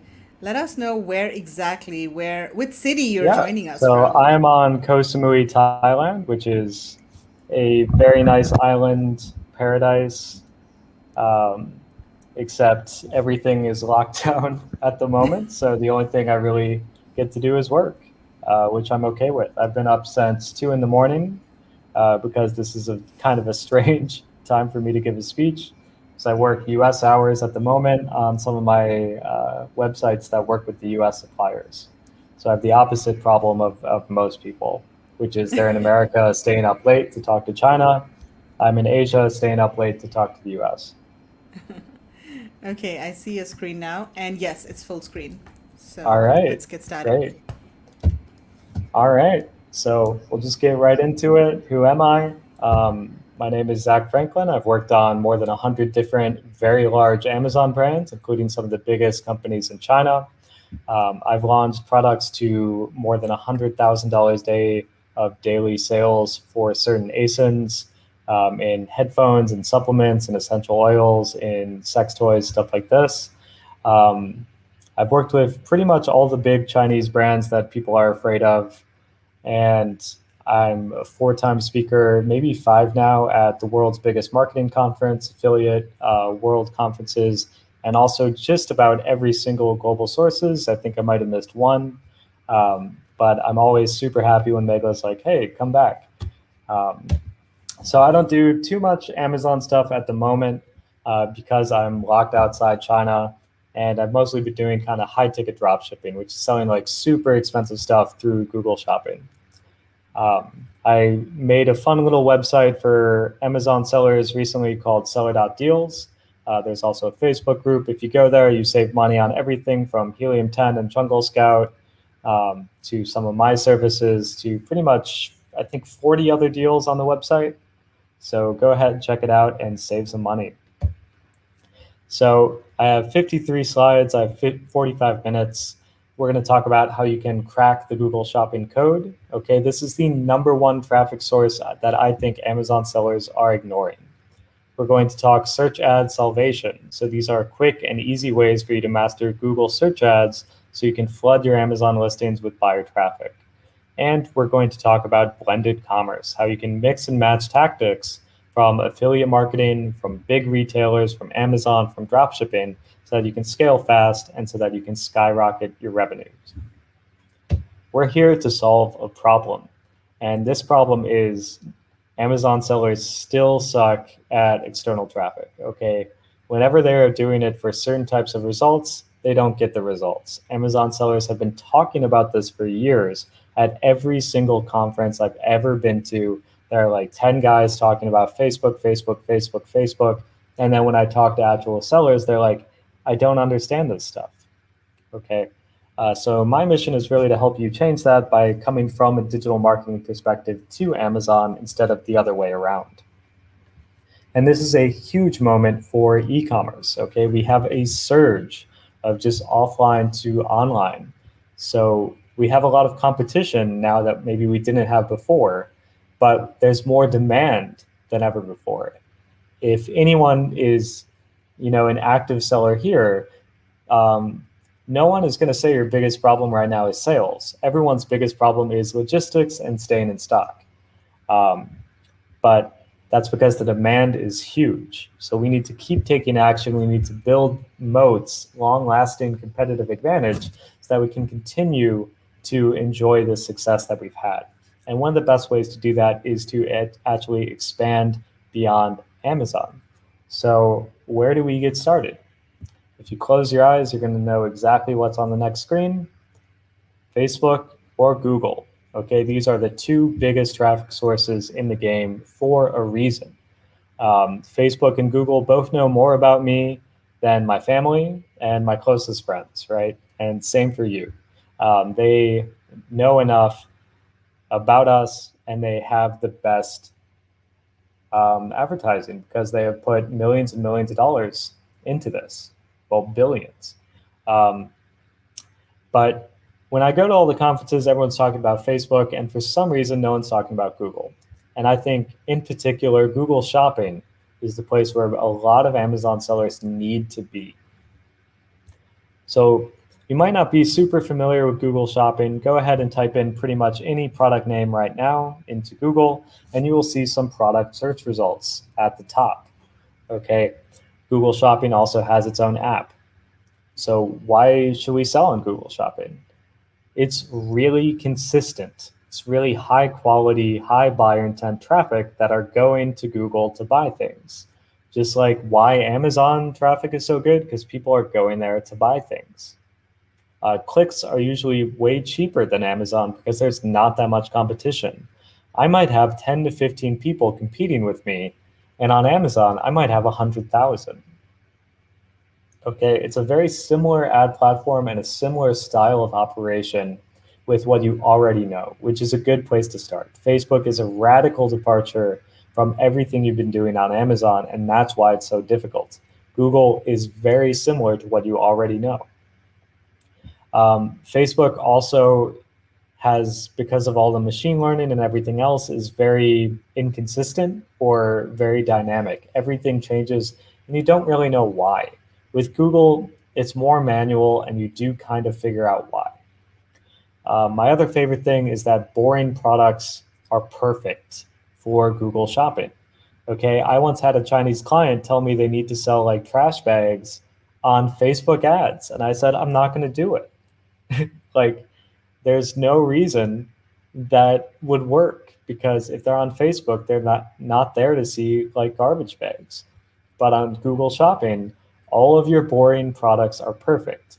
And you don't need to make new pictures. You don't need to make new descriptions or anything. You can use everything you already have. This is my favorite part. And with Facebook, you really need a rock star creative team to make it work. And most Amazon sellers ignore Google Shopping. Okay, I've been in tons of conferences and I ask people, raise your hand if you sell on Google Shopping, and maybe 2 people out of a couple hundred raise their hand. So another big thing that started basically with the pandemic is Google decided to make it free. Not everything is free, but they do allow you some free exposure just by putting your products up on Merchant Center and connecting it to Google. Okay. But the other key thing here is Google's statement: hundreds of millions of shopping searches per day. And this is something you want to get in front of because these are people that are looking to buy things. Okay, so the main question immediately people ask me is, can I send Google Shopping to Amazon? So you can only send Google Shopping to a website where you own and you control the checkout. However, you can use this traffic and send it kind of indirectly to Amazon, which I will talk about a little bit later. To get set up is super easy. A lot of us have Shopify sites. Some of us have, WooCommerce, BigCommerce. As long as you don't have Wix, screw Wix. But if you have Shopify, all you need is Google Merchant Center account, a Google Ad account. You need to understand all of the ad policies, which will, for example, state you need to have a refund policy. You need to have a shipping page about your shipping times and stuff like this. But the most important part of this process is feed for Google Shopping by Simprosys. Write this down. This app is straight up magic because before you used to have to create this very complicated data file. And now there are tools to automate it. Simprosys is the best one by far. You can just follow their stuff step by step. It will create a very optimized feed. It will create your conversion tracking for you. And it's $4.99 a month, and it syncs multiple times a day to keep all your stuff up to date all the time and dramatically reduces the amount of times you will get suspended. I've never gotten suspended on Google Shopping, and I do believe it's because I use Simprosys. So check it out for $4.99 a month. If you do follow the steps in Simprosys, you'll be greeted with a beautiful screen like this, which says everything is active. Now, it might take 1 or 2 or 3 days even for your products to go from pending status to active because Google needs to crawl your website, check a couple things, and they'll actually go through your checkout process and make sure that it's legit, that the prices don't change on your shopping ads versus your website. So when we get into how do we actually operate this, so the key difference between Amazon PPC, where you are picking the keywords for each product, with Google, all you really do is tell them which products to bid on, which works really, really well if you have a huge catalog.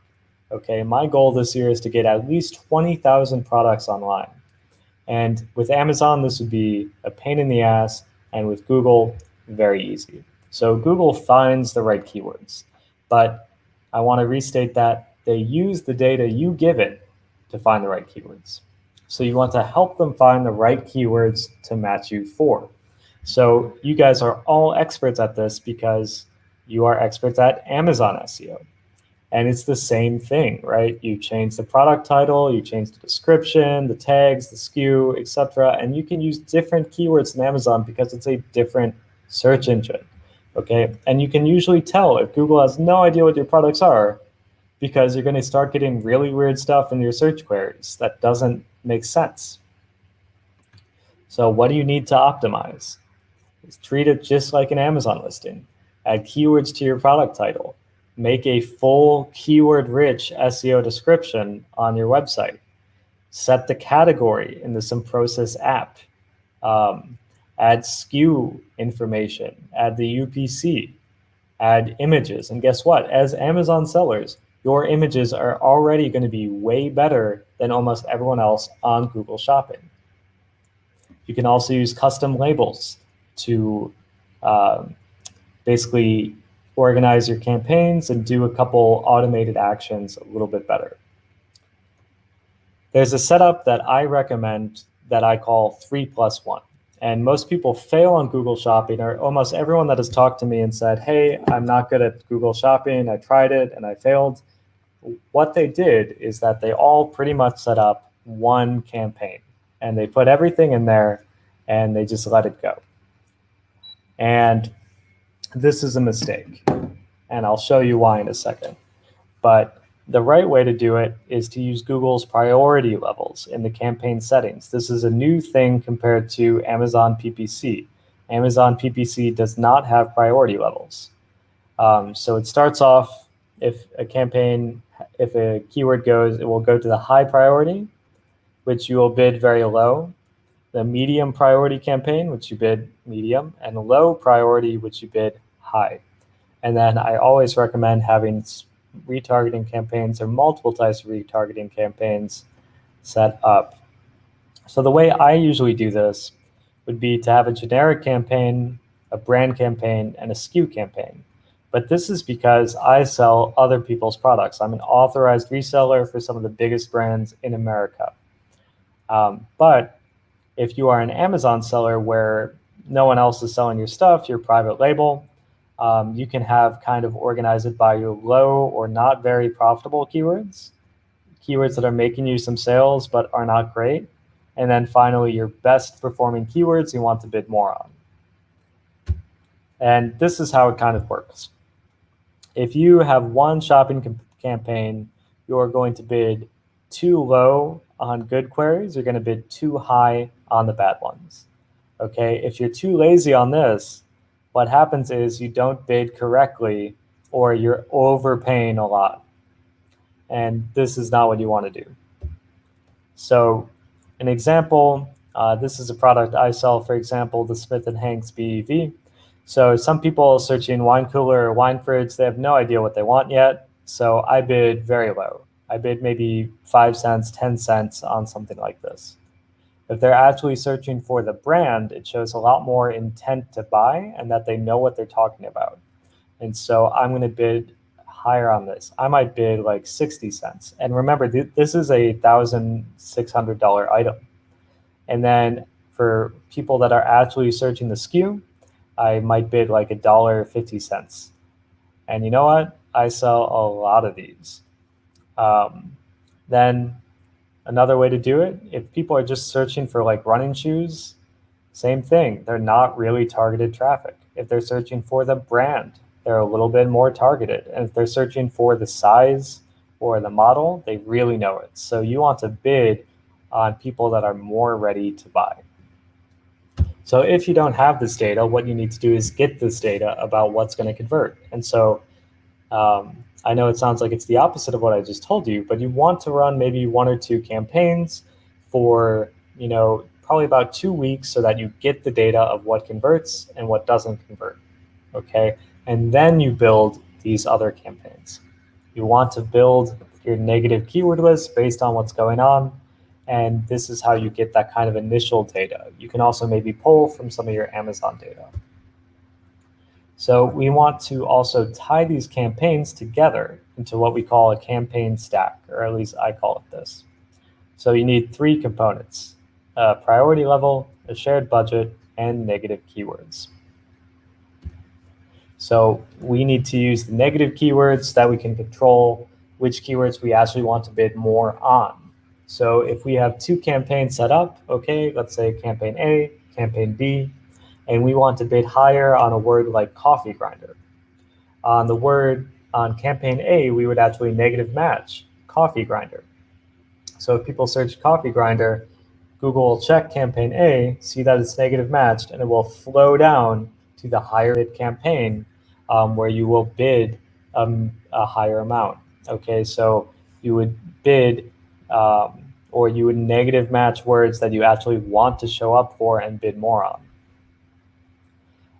You should also keep different negative keyword lists because, for example, Google is where people go for a lot of information about these products as well. So I have 2 keyword lists that I start every campaign with.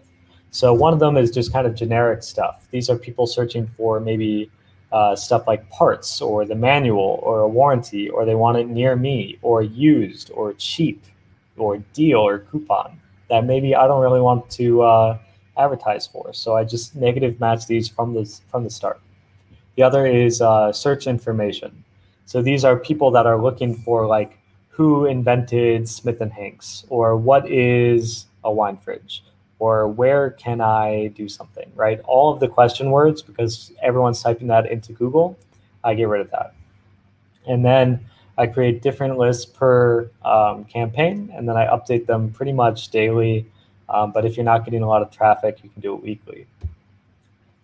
Another thing that is really hard to maybe figure out if you're not used to this is Google Ads and Google Shopping actually removed a lot of the search query data that you can see so that they make it kind of simpler, right? They didn't want to show you all these like individual long tail phrases. They just wanted to show you the main basis of the keyword, which makes it very hard to optimize.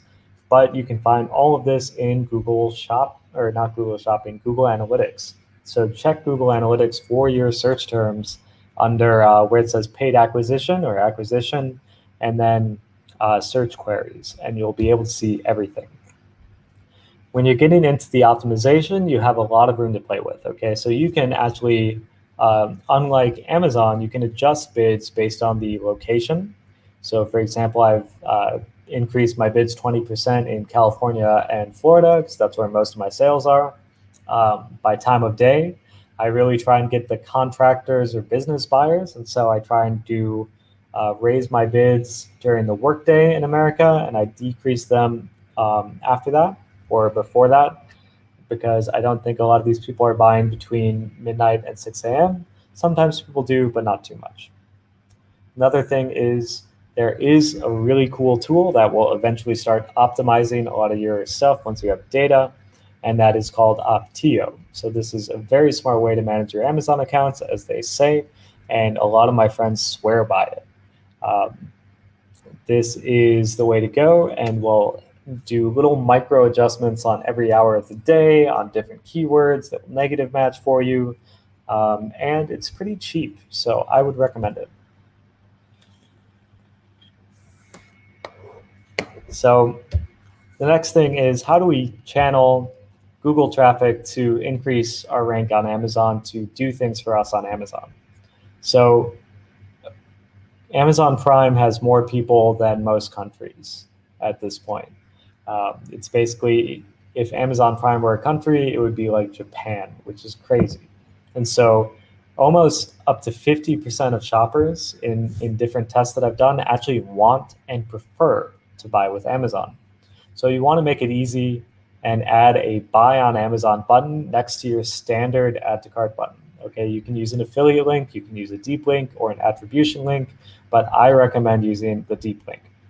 And what you want to do is you want to track this with Google Tag Manager using the track click class, and you want to make sure that you see how many people are actually clicking on this button and if it's worth it. And that's how you can track some of this stuff. You should also add maybe an exit pop-up asking, do you want to go to Amazon? And I really recommend the deep link because on mobile, if they're just click a normal Amazon link, it won't open up in the app. It will open up on the web browser, and people think you're trying to steal like all their stuff. So what you want to do is you actually want to use the deep link, which will open your product page right in the app.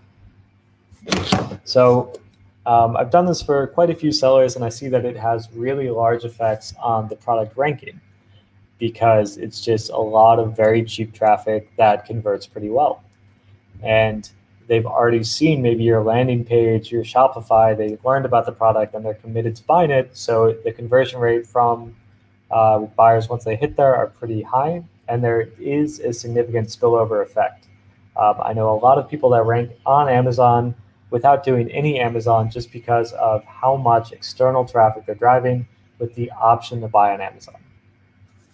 Okay, we're going to talk about a couple more advanced tactics. So you want to check out every single thing in Merchant Center, okay? Click on every button you can. All these little growth programs are fucking crazy. The bestsellers page is fantastic. It is now my only source for product research for Google Shopping because I see exactly what sells, and then I just go and source that. If you are doing wholesale, this is also an amazing thing for you to check out. I even told some of my suppliers about these reports, and they said, Zach, I want to spend weeks in here. This is incredible. Okay, so those are the bestseller reports in growth. The price competitiveness report is very good, but also manage programs. So these are all the different cool programs that Google offers, right? Like if you want to list your products for free on Google surfaces, you need to say yes. If you want to enable shopping ads, you need to go through there. If you want to sell your products straight through Google using shopping actions, you need to do that. stuff like dynamic remarketing, or even customer reviews where Amazon will chase, or Google will chase these customers down, ask them like 2 weeks after the sale, how was it? And you will get reviews that will show up on your listing page. So this is a listing page if you are selling the same product as other people, like I do. So you can see it's mostly a lot of big retailers and not a lot of specialty sites because so many people don't do Google Shopping. You can see that even big sellers are pretty lazy. If we look at Fry's Electronics, 23% positive, it means they did not do a lot to control this. Details and special offers, you see everyone is just using the default free shipping. The ones that stand out tell you when is the product going to arrive, but you can do more than that. You can give maybe 5% off, and it works like an Amazon coupon does, where it shows something different, something special with a little badge on your thing on the listing.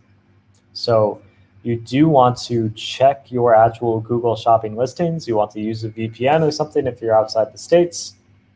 And you want to check to see where do you rank for a certain search query. You want to search how do you show up next to other people. What about this total price? Because the prices are going to be different. And you want to optimize this.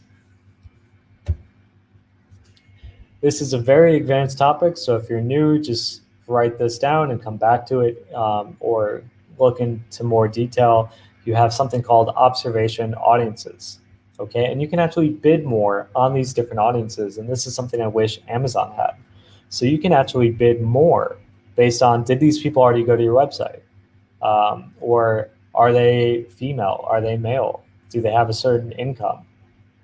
Basically, you create these audiences in the Google audience section, and then you can set up bid modifiers for it in the campaign settings under audiences. So you can actually set up these observation audiences, set them up as observation. Do not set them up as targeting. If you set them up as targeting, you will only reach that. If it's observation, you will be able to check and see how they would do. Okay, so this is beyond the scope of kind of a 45-minute presentation, but this is a very, very useful tool for you. Okay, now we're going to the second part, which is search ad salvation. So this is Google. We were talking about Google Shopping, but most people, when they think Google Ads, think Google Search. And this can add a lot of volume because you can send it straight to Amazon. Okay, it's very, very similar to Amazon PPC, but there are dozens and dozens of extra variables to test and to conquer. So a great way to get started is to use Google Keyword Planner. So take your ASIN, plug it into Keyword Planner or your exact URL, and you get a great list of keywords, right? I took one of my friend's sunglasses listing, plugged it in here, and I can see when is this particular keyword trending, how many searches per month average. Now you want to check and see how much is it during different months. Is it very competitive or not? And a rough idea of kind of the top of page for some of these keywords. Now, the more long tail you get, and you can add filter by kind of the number of words and go only after long tails if you want. You can go after just the big ones and kind of do keyword farming. There's a lot of stuff that you can do using Keyword Planner with Amazon listings. So check this out, and if you're following along live, do it right now. So I want to talk a little bit about how you can make search ads work. And so what I think people should do is to have a landing page in between your Google search ad and your actual Amazon listing. And so I use a pretty simple, lightweight funnel that I built. And I took inspiration from a couple places around the internet and came up with this. I'll show it in a second. So the reason I do something like this, and the reason why I think it's successful, is a normal Amazon detail page has dozens or hundreds, at least hundreds of competing products on the page. So as soon as you send someone to an Amazon listing, if you go several feet away and you try and look, nothing maybe stands out. There are so many different things happening. Your customer doesn't know what to focus on and when. But when you look at how you actually sell something, it is kind of about how do you tell the story in a sequence, right? Step by step, guide them through, show them what's important, show them the benefits, the features, stuff like this, instead of they're just scrolling up and down, okay, or not. So you want to guide them through it. Okay, so This is kind of from another brand, and then I like it, so I built it. So this is an amazing brand called Wow, and they do apple cider vinegar shampoo, and they fucking kill it. So they use social proof. They show why their stuff is different. They guide them along through micro commitments. Okay, they're saying yes, yes, yes, and then they get to scratch and sniff it, so they get a prize. And then if they hit the button, boom, then they would go to the Amazon listing. Okay, you can also change it to collect emails or to pixel them and all this kind of stuff. So you want to build this desire to buy this particular product before they get lost in kind of the Amazon jungle. Okay, add a couple interactions. I like the scratch and sniff stuff, but if you gamify it in some way, it works really, really well. Okay, so we're going to move on a little bit. When you're doing any of this stuff, I want you to start thinking like retailers, right? Retailers usually have their own house brands, which is your private label, right? Retailers have private label brands. If you think of Best Buy, they have the Insignia line of TVs. They have Rocketfish, Build.com, which is massive, massive site owned by Ferguson. They have EdgeStar Cakerators and other products. You look at Beverage Factory, and they made Cake Co. and Alavino. I know these are very wine fridge heavy stuff, but I sell them. So think of your private label brand as just one brand that you can sell on your website, right? A lot of people are not successful on their website because they're only selling maybe one or two products, and they don't have enough content to make a big website, or they have to make so much of the content themselves that it's not going to be good. So by selling other people's stuff too, it allows you to add hundreds or thousands of other products, and you can upsell and cross-sell between all of these. So let's talk about Vipon, right?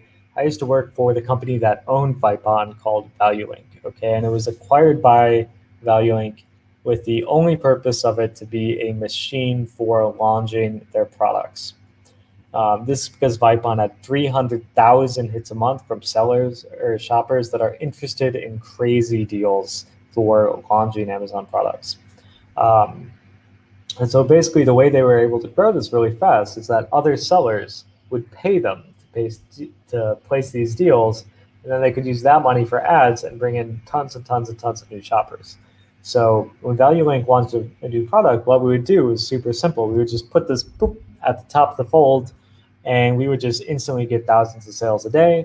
We'd rank immediately. Everything was great. And we would just rinse and repeat this for like 3,000 products a year. And this basically got millions and millions of sales. And basically this became like a huge moat. Okay. And this was delivering a massive edge that others couldn't replicate. So here's what's special about this is a lot of us only want to promote our own stuff. But by embracing maybe competitors and giving them their own sales channel with you, you have control over that relationship, and it helps everyone grow. Okay, so it's different from maybe your just a single brand deal site, email list, or Facebook group, because if it's about your brand only, you run out of stuff to talk about. Okay, you run out of content, or you have to invest in making all this stuff. But if you look at like podcasts, even with like super interesting hosts like Tim Ferriss, they bring on other guests to provide the content, right?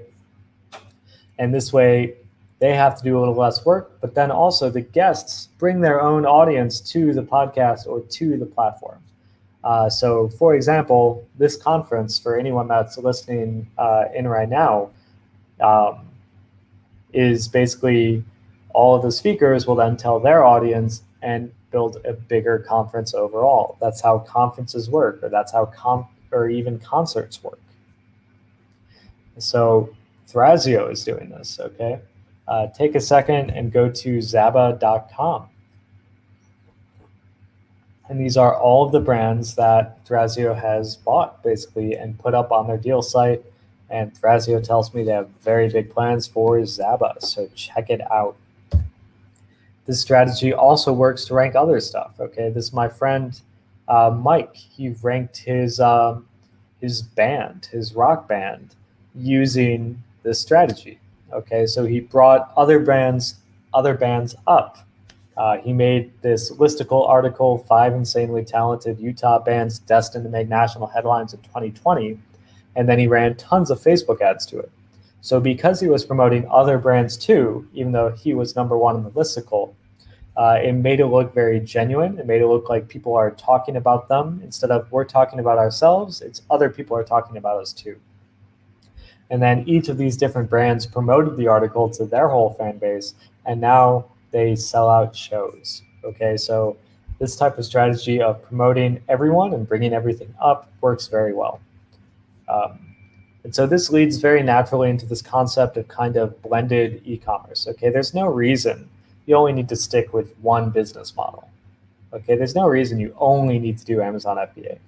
And as I've said a couple times, one of the biggest reasons sellers fail with off Amazon marketing is they don't have enough offers. Okay, if you're trying to make just one thing work, maybe it doesn't have the margins. Maybe it's just not great for that traffic source. Maybe you just can't make that work. But there are a lot of ways to make things work. Okay, so by adding hundreds or thousands of products that are not just yours, but other people's to your site, you can make a lot more money. Okay, so you can add thousands of offers quickly by mixing and matching all these different business models and using stuff that is not yours. So I prefer mixing and matching between usually these three: affiliate marketing, Amazon FBA, and drop shipping. Okay, and you can combine them in super crazy ways. So this way, it saves you a ton of work on actually making new products. It saves you investing tons of money in developing different products. And users that are coming to your site or coming to your Amazon stuff are interested in your specific niche. So you want to upsell them or keep selling stuff to them. So a really good example of this would be like an affiliate guide.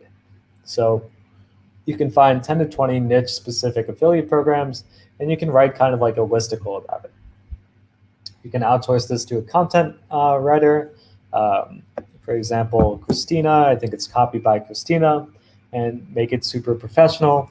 And you can add this listicle everywhere. Okay, you can put it in a product insert, like check out special offers from our partners or something. Right? You can make a big image section on your product page underneath the main product area and before the footer, asking people, you know, hey, I see you like wine. Learn how to buy wine online. Put it on your welcome email after they sign up to your list. You can put it on your exit pop-up. You can put it on your website menu. Okay, so there are a lot of ways to make money with this, and it works. And you really want to find ones that have like recurring income. So some things that I did in like the pet niche is, you know, I had a product, we didn't make a lot of money on it, maybe $5-10 per unit. What we were able to do is get a significant portion of those to convert on a $60 upsell of an affiliate offer. And so we might have made $10, but then we made $60. So imagine how much more we could spend on advertising because we had a higher lifetime value and we could beat our competition. Okay, so it's super simple. All you need to do, go to Google, type in your main kind of category, type in affiliate program, and you'll find a bunch of cool stuff. So you have more ways to make money without really doing a lot of extra work. The other thing is drop shipping, okay? So I recommend that you give drop shipping another look because you don't just need to send stuff from China. You can actually drop ship from the US or from Germany or whatever country that you're selling in, so that you can add hundreds of products to your site and your site will look huge. Okay, it'll really look like you know what you're doing, and it will be much better on SEO and everything else. Because think about it. For SEO, is Google going to prefer a site with 2 pages or a site with 600? Okay, so I actually provide free gifts from Amazon when someone buys an order that's between $1,000 and $8,000. And yes, I do get $8,000 orders from Google Shopping, and it's not that rare. It's crazy what Google Shopping can do. So we're running out of time, I think, so we're going to go to the lightning round. Okay, some people know this, some people don't. SEMrush. It is a fucking crazy tool for SEO. It will really help you find backlinks and affiliate programs linking to different Amazon listings. Okay, so backlinks can actually help you get more organic traffic to either your website or also your Amazon listings and rank in search engines. So you can actually copy an exact Amazon listing link, okay, just a canonical URL, pop it in, and you can see that this one listing is ranking for more than 20,000 different keywords on Google. Okay, it has 356 backlinks. And you can see kind of how the traffic grows per month, how much of it is organic, what are their top organic keywords in Google, which is super good because you can optimize for that. Okay, what is the position of the keywords and where's the traffic coming from? And here you can see maybe backlinks that they might have lost. These are all follow links, which increase your search results or search ranking. And I can see some of the sites like headphonereviewers.com. So if I was a competitor, I would go to headphonereviewers.com and submit my product for a review. Another thing, if you're trying to spy on Shopify stores, is it's super easy to know how much they're selling roughly because the orders are sequential. So if you get to know their AOV, place an order at the start of the month, place an order at the end of the month, and guess what? And buy the cheapest thing on their site, and you know their orders, right? Like, you know, they were at order number 2000 and they made it to order 2050, you know they got 50 orders that month. That's it. You don't know maybe if some of those were canceled or something, but you do know roughly how many people tried to buy. And you can see basically any store's best-selling products. All you need to do is add this exact string to the end of a URL, /collections/all, sort by best-selling. So I just find all of my competitors that are selling similar type products, see exactly which brands they're selling, and then I contact those brands. Okay, so that's it. That's all, folks. I think we're going to have some Q&A. If you want to get in touch, this is how. So if you want to contact me on WeChat, just there it is, ZackJF2401. Just tell me that you went to Global Sources because I have a lot of people add me and don't say anything, and I will not reply, and I will not add you. You can email me, Zack@amzkungfu.com. If you message me through LinkedIn, I'm probably not going to see it for like a month, but eventually I'll see it and say hi. If you do message me, don't just say hi, like introduce yourself, talk about your company, talk about your situation, stuff like that. You can also find me every day on Clubhouse because I love it. If you are selling your business this year, don't forget to hit me up. I have direct connections to a lot of people in the space and can get you a pretty good exit. And if you want to save money on stuff, go to seller.deals. Okay, so that is it. And let's do some Q&A. Yes, that was great, Zach. I think most people will have to go back to the presentation and watch it again because there is like so much stuff over there. So if people have not been taking notes. Okay, so let's take questions now. Handsome364 is asking, is this only for Amazon? What about eBay? As I'm going to restart my eBay, Amazon rejected me on sign up. I mean, you can use Google Shopping for your own site, and you can use Google search ads for Amazon, but I kind of missed exactly which part of the presentation that this particular question was for. It could have been for a couple different things, but good luck with eBay. And someday you'll try again on Amazon. How would you recommend so overflow? what you would want to do is kind of add something like buy from this seller is legit or something like that. Like you need to give them a reason to maybe buy from your particular seller account, which I know can get a little bit weird, but I would prioritize listings where you are the only seller. What is the funnel? I built it myself. So, and I'm not selling it, but you can build something like it. Or you can pay me a lot of money and we'll see.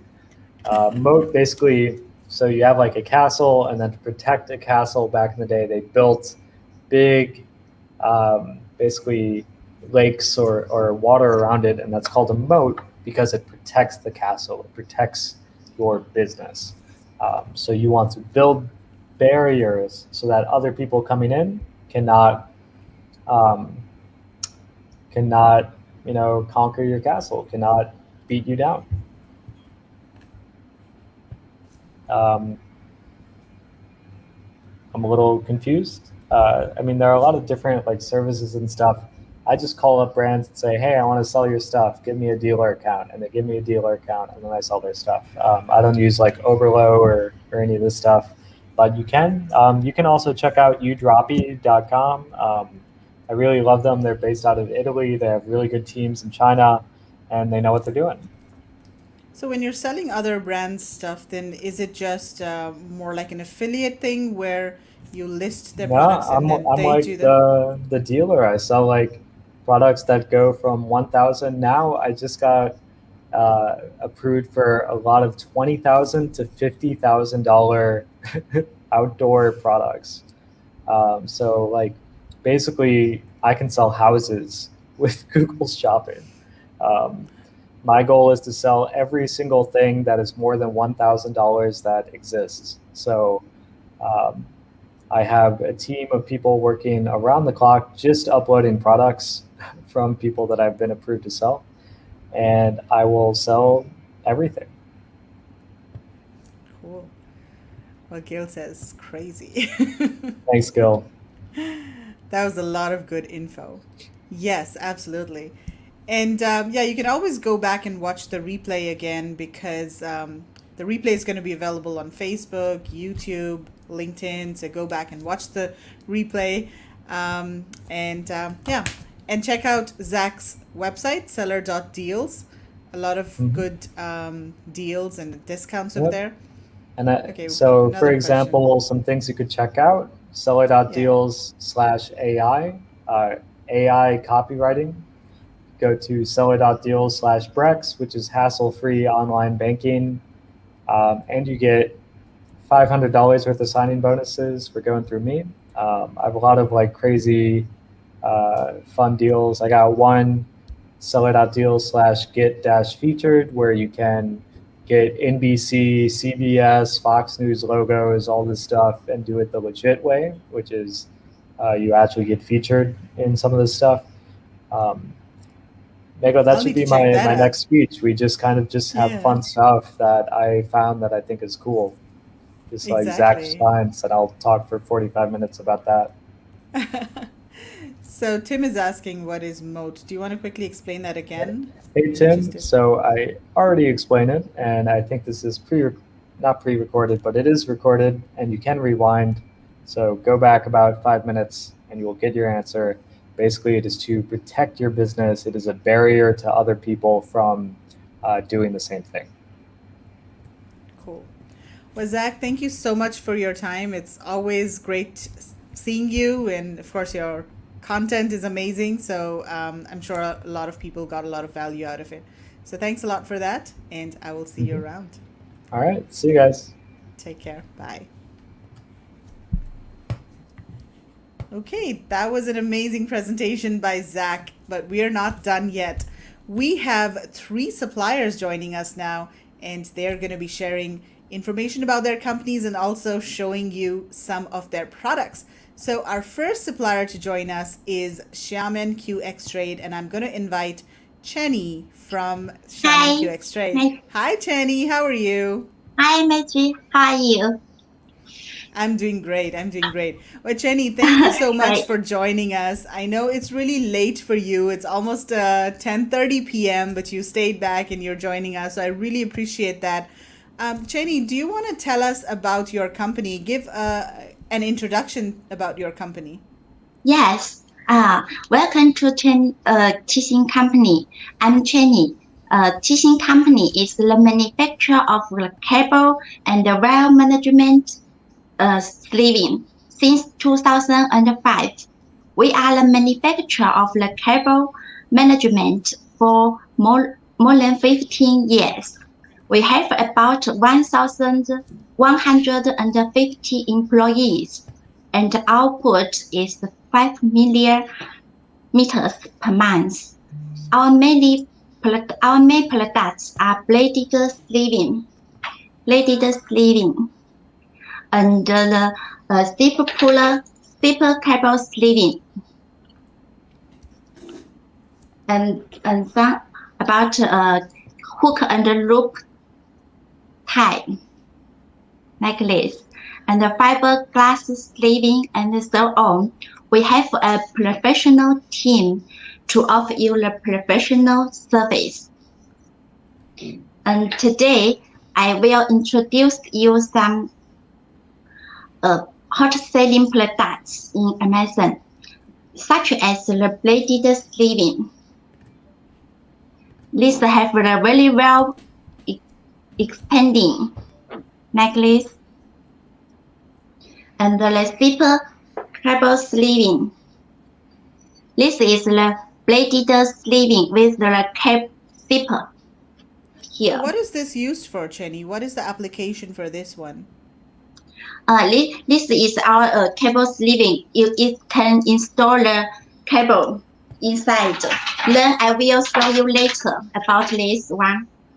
Okay.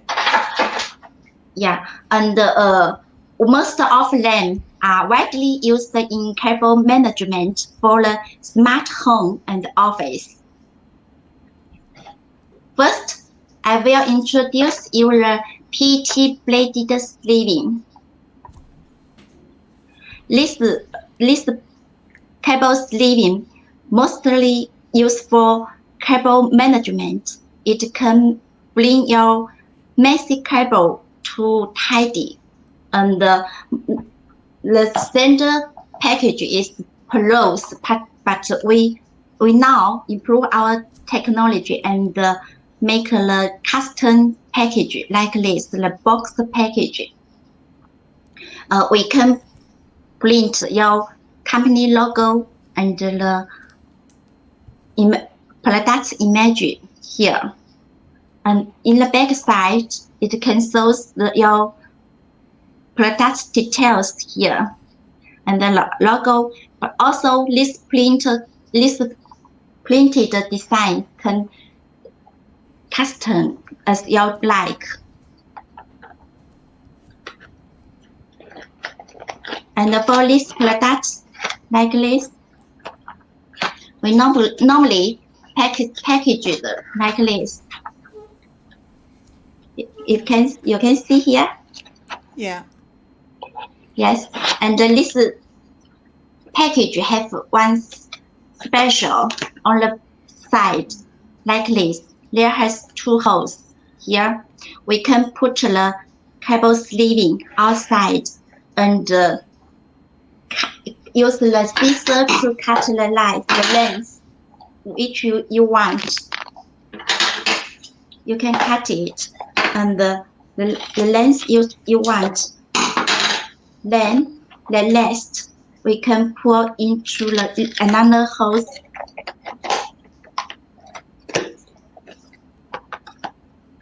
This is very easy and very beautiful. So where is this mostly used, Chenny? What's the application? Where is it used? We use to yes, small office and the office. Normally we put many cables inside, such as like this. We can put them inside.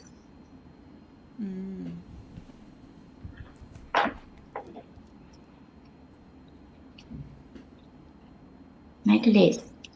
Yeah. So what's the material that the sleeve is made from? It's made of the PET polyester. Okay. PET polyester. Okay. And it's a stretchy material, so you can fit in more cables into it. Yes, we can put more cables inside, and will make your office and home more tidy and clean. Yeah. Right. Yes, and for this package is about 7 meters for the 20 millimeter, the size of the 20 millimeters inside. Okay. Yes, and now we have this. For this one, it's the closed designs for the PET bladed sleeving. We also have the open open mouth designs products like this.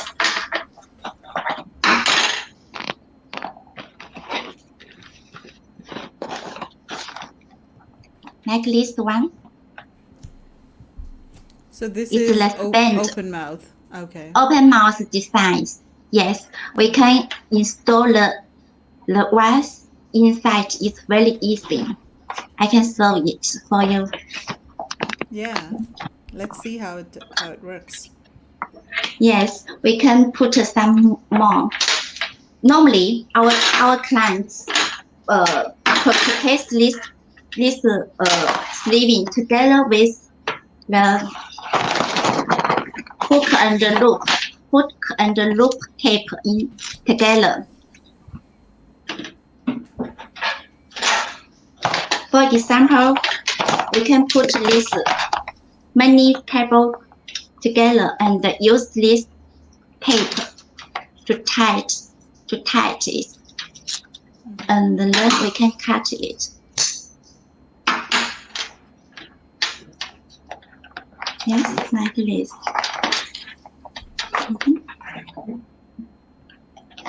Then we put them inside.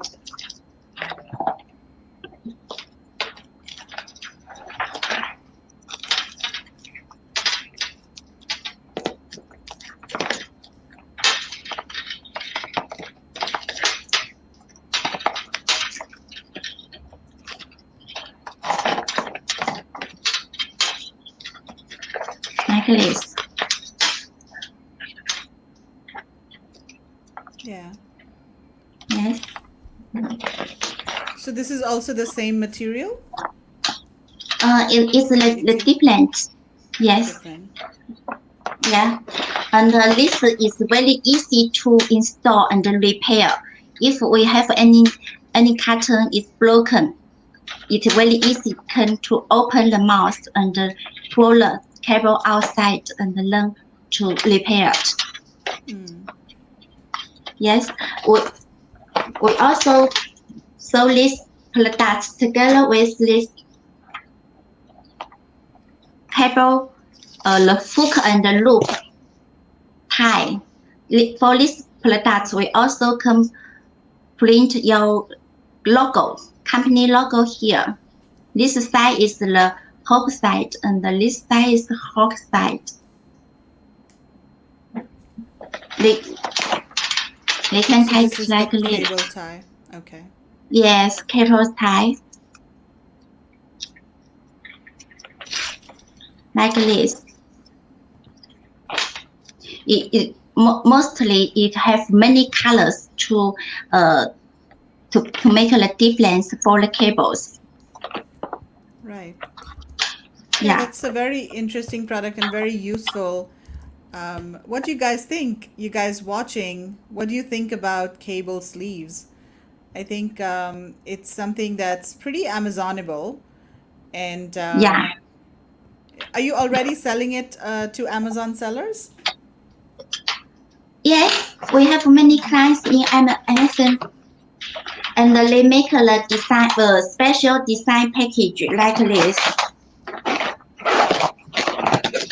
This is very popular in the smart home and office. They like this the package about 3 meters. 3 meters. This size is 13 millimeters, and the length is 3 millimeters. Okay. And in the back side is where shows the product details. Okay. Yeah. That sounds great. Yes. And we also have another two open sleeving. Also sells the best seller in Amazon. The zipper cable sleeving. Yeah. Yeah, these are very interesting products. Well, yeah, guys, if you want more information about Xiamen QX Trade's products, go ahead and check out their website on globalsources.com. You can search for Xiamen QX Trade on Global Sources, or you can go to this URL that's scrolling at the bottom of your screen, globalsources.com/xmqx.co. So check out their products. I think these products are pretty Amazonable, and see if there is demand for these products on Amazon and if you can sell them. And go ahead and contact Cheney at XMQX. Yes, welcome, very welcome. Yes, we also have another product. They also have the open designs. Right. It's the zipper wound cable sleeving. They look very attractive, very nice and colorful. Yes, to match our beautiful furnitures, modern furnitures. Our standard color is black color and white color.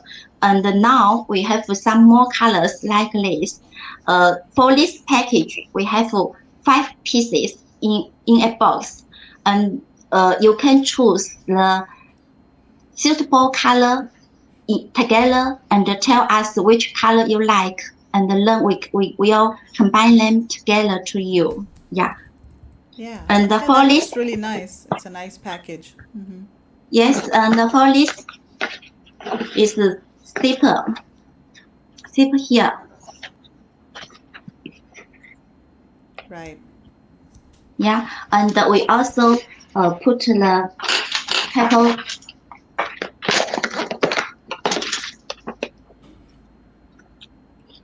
here. Put the cable inside and then stay up.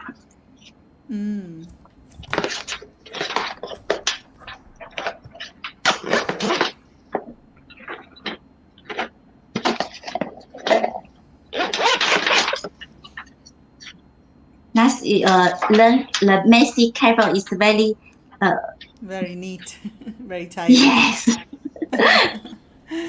Fantastic. Well, thank you so much, Chenny, for your time today and for showing your products. And guys, if you want to get in touch with Chenny, go ahead and check out their website on globalsources.com. All right, Chenny, thanks a lot for your time. Take care. Bye-bye. Bye-bye. Okay, so let's move on to our next supplier. We have Lina joining us from eTop Controls. Hi, Lina. How are you? Hi. I'm pretty good. How are you? I'm doing well. Well, thank you so much for joining us, Lina, today. So, do you want to tell us about your company and give a company introduction, first of all? Yes, of course. This is Lin from eTop Controls. eTop specializes in OEM and ODM service. And as a professional manufacturer of smart thermostats, our factory is founded in 2009 with ISO certificates and ERP systems. We own complete production lines from injection, SMT plugins, assembly, testing to package lines, total 400 square meters. And we design, develop, and produce kinds of thermostats for smart home and HVAC. And first, I want to introduce this product. And this product is called TRV, Smart Radiator thermostat is used for panel radiator, and it's very simple design and easy operation. You can add this or minus temperature by this, and the most clients like this white color, and you can dissolve the battery very easy, and you can press this button and take off the button, and it's compatible with Bluetooth, Wi-Fi. Oh, what happened? I think she got disconnected. Oh, I don't know what happened. Chenny, are you there? Sorry, not Chenny. Linny, are you there? Okay, let's just wait for her to get back. I think she must have had some technical issues. Oh, thank you so much. I'm so glad to hear that you're enjoying the sessions. Um, Danielle, you're looking for factories of orthodontic products. Well, Dental, what you can do is go to the globalsources.com website and try to search for suppliers on the website, and you can send inquiries directly to suppliers from the website. If you're not able to find suppliers, then you can also use Global Sources Match. That is a free service that Global Sources has to connect you with suppliers of products that you're looking for. So, but first of all, try to look for the suppliers on the website. Okay, Lynn is back, so I'm gonna Yeah, add her to sorry. the live stream. No problem. Okay, yes, continue, Lynn. So that I offline. I going to introduce this TRV. This TRV is compatible with Bluetooth, Wi-Fi, Zigbee, and wireless. With gateway, you can control the TRV on the phone, and you can download the smartphone app. Then you can turn on off the thermostat and increase or down the temp or do the program. Okay. Second, And what markets are you exporting this to, Lynn? mainly in Europe and America and Southeast Asia. Different areas have different recommendation. In Europe, we recommend TRV and boiler heating thermostat. And for American, we introduce heat pump thermostat and FCU thermostat. In the Southeast Asia, we recommend the FCU thermostat. Okay, great. What other product do you want to show us, Lynn? So second, I want to introduce the boiler heating thermostat. This product is for the boiler heating. The model number is WT20. It has the transmitter and the receiver. It's wireless and Wi-Fi. You also can use the smartphone. And this product, you can use the USB to power to get the power. Also, you can get the battery to get the power. So this product features with the large black screen. So you can see the temp and operation more easily. And Okay. if you don't like the black color, we have the white color. This is WT02. This is button type, and this is white backlight. And it also can do the Wi-Fi and the wireless. And we will equip the rack in the box. Okay, to attach it to attach it to you a can wall on or the so. desk. Okay. Yes. No, need more.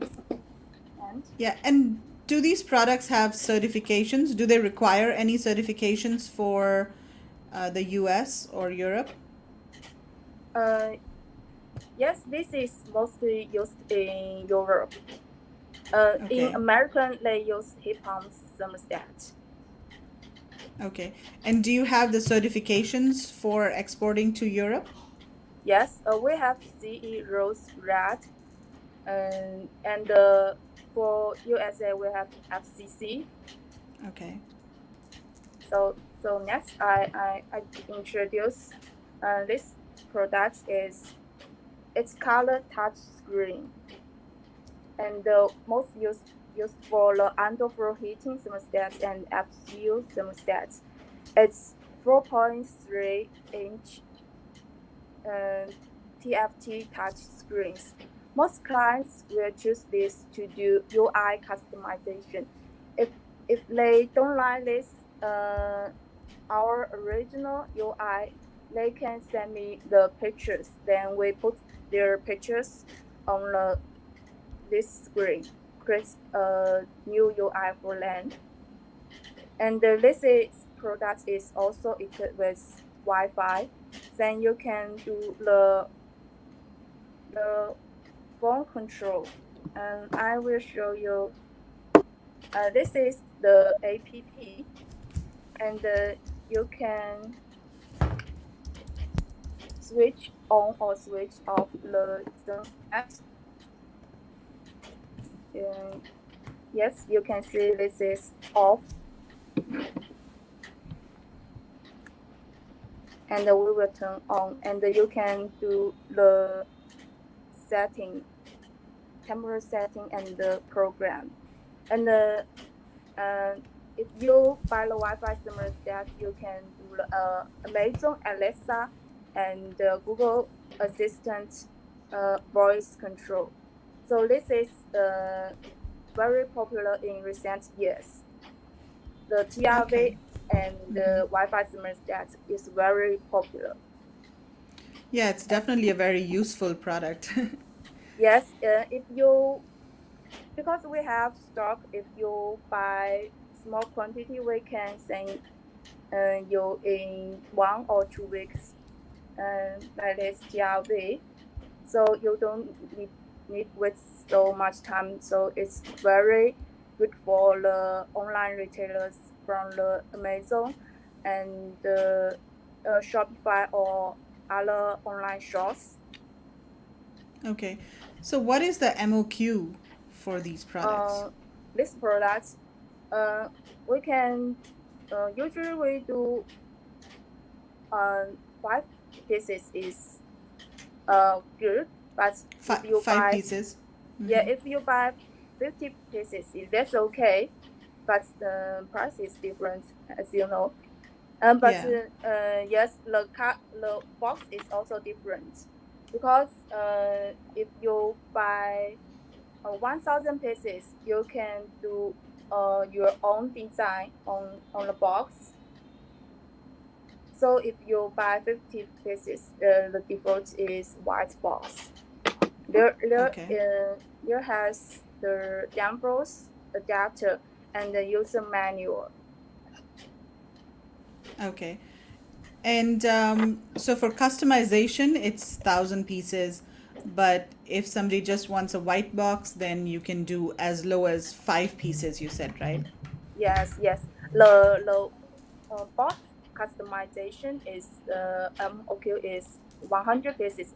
But you 100, okay. Yes, the box customization. If you do the logo on the TRV,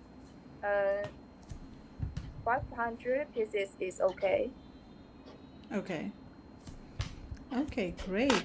That sounds fantastic. So, guys, if you're interested in exploring this for Amazon, go ahead and take a look at Shaman Etop's website on globalsources.com. So you can see the URL scrolling at the bottom of your screen, globalsources.com/etopcontrols.co, and contact Lynn.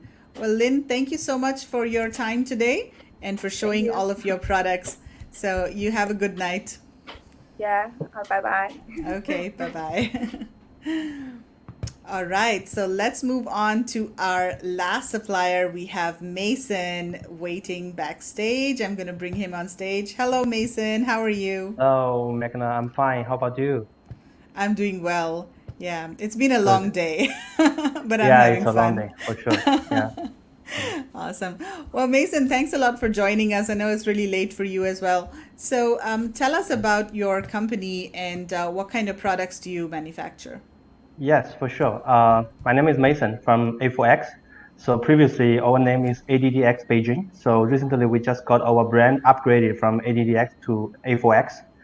So actually what does A4X mean? It means AI for everything or anything. So we are actually an artificial intelligence company that which is focusing on the home security products and solutions for the IoT and Internet of Things.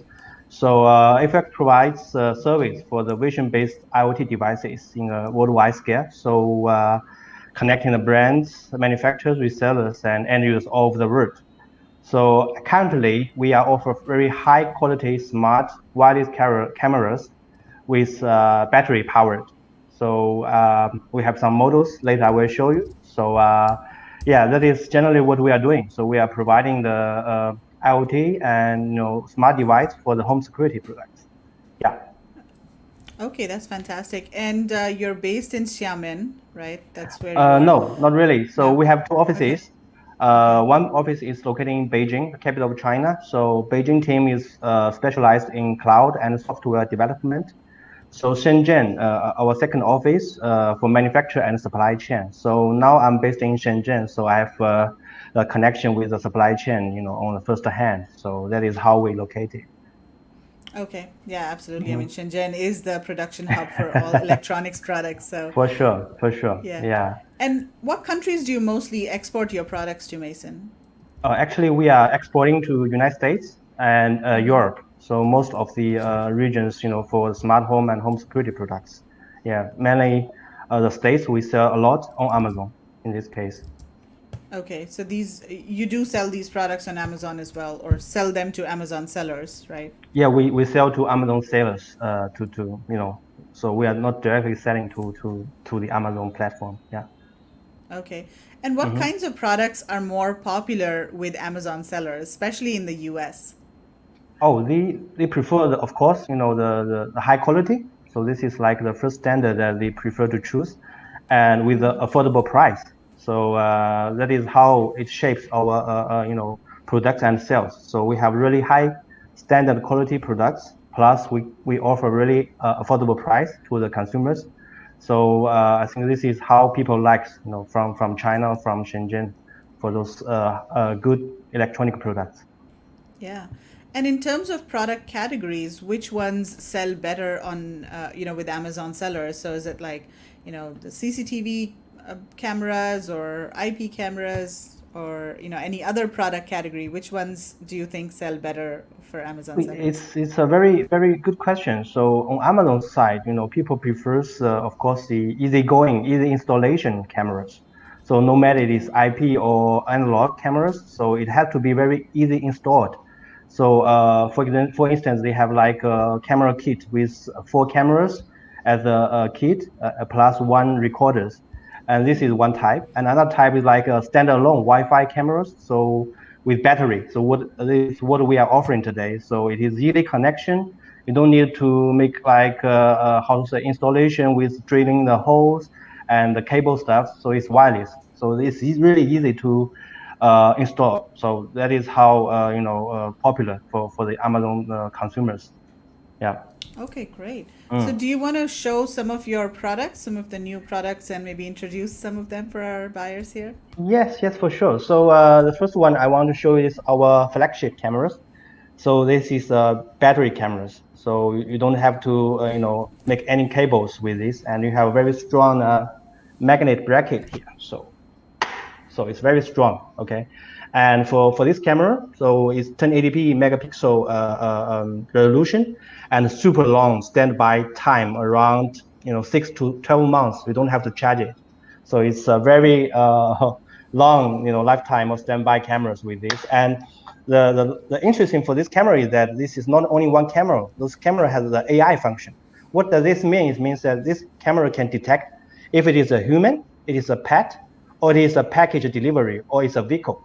So this camera has the intelligence on the cloud. So yeah, so this camera can recognize how it looks like. So it means that people don't have to make so many troubles with triggering alarm, because there's so many false alarm if you don't have the AI functions. Maybe some lifts or some water drops, so makes a movement. But in this camera, it can detect, oh, it is human or your pet, or even it's like a courier package delivery.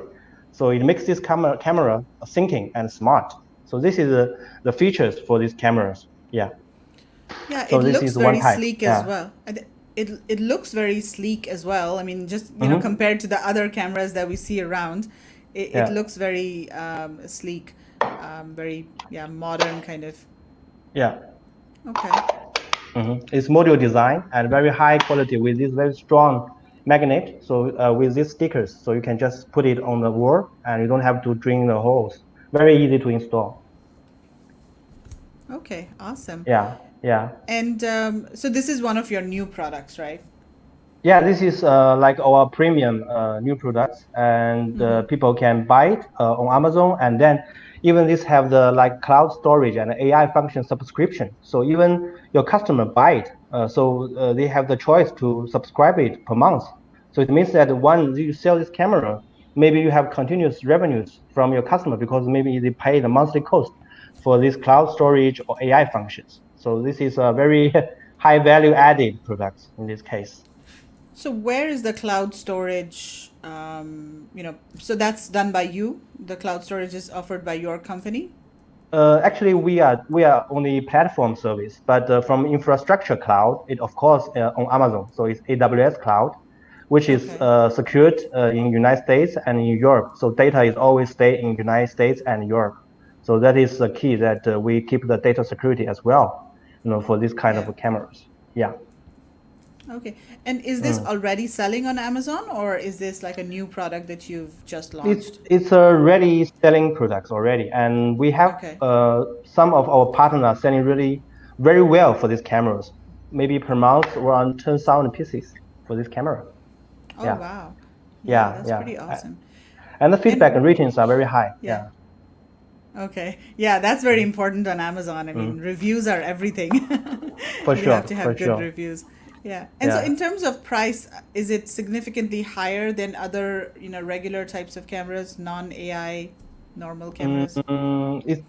For this type of cameras, or for this it's a light version and it's a smaller one and cheaper one. For those two types, we offer I think that a really good price in the market. So it is not really a high price like a premium, so like more than $100 per unit. So this is less than $100 per unit. So I think it's an affordable price for the end users and for this quality. Yeah. Yeah. And Mason, do you also have your own in-house team? Because I'm also looking at your website now, and I see that a lot of your designs are, quite good, very unique. So do you have your own, R&D design team in-house that is developing these products? Yes, we from software side, we have the team in Beijing, as I mentioned. So they are specialized in the AI, artificial intelligence, and algorithms. So in Shenzhen team, we have the special team for the industrial design, and for the hardware, design for all the outlooks or even the PCB boards inside these cameras are all manufactured, designed, or patented by ourselves.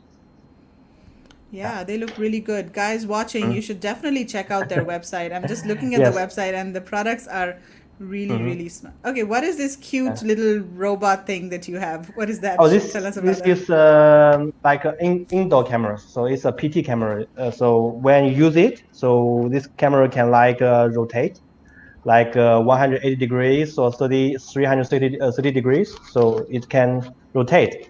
And you can also draw activate zones in your homes that you want to watch it. Then this camera just will watch these activity zones in the cloud side. So this is indoor cute cameras, let's say PTZ cameras. Yeah, it's very cute. And so it detects motion basically, right? So if there is a motion in your house, then it will send an alert to your phone. Is that correct? Not only motion, because there's some force motions in the activities. So it mainly detect the people. So if we want to know if it is a people in how to say to step in your area, because if it is a pet, it's okay because the pet is your pet, so you don't have to notice you. Only if your pet go to the your sofa or something or TV. So it's mainly detect the human activities. So this is important stuff. It's more accurate than only motion detections, and also he can track the activities there like this with your mobile phone. It can move. So Yeah. it moves on its own, or you control it with your mobile phone? You can move it with the mobile phone. Both. He can Both. set like routines, zooms. Then he can follow. Or if there's people, he can track the people like automatic follow. Or I can of course when I travel outside, I want to see the home. Then I can use my mobile phone to rotate. So it's really a nice product. Yeah.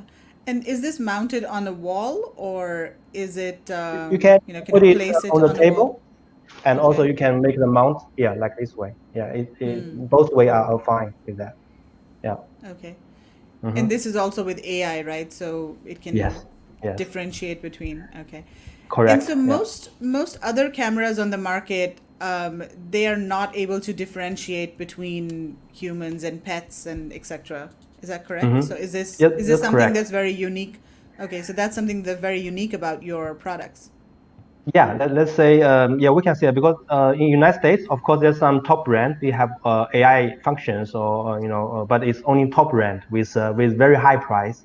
But with this price range, I think we are really highlight on this part. Okay, fantastic.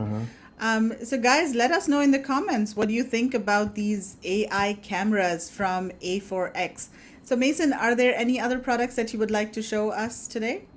I think so far so good. So we are only focusing Okay. on this kind of cameras. Yeah, and if you are Okay. interested, just browse the website and we keep in touch.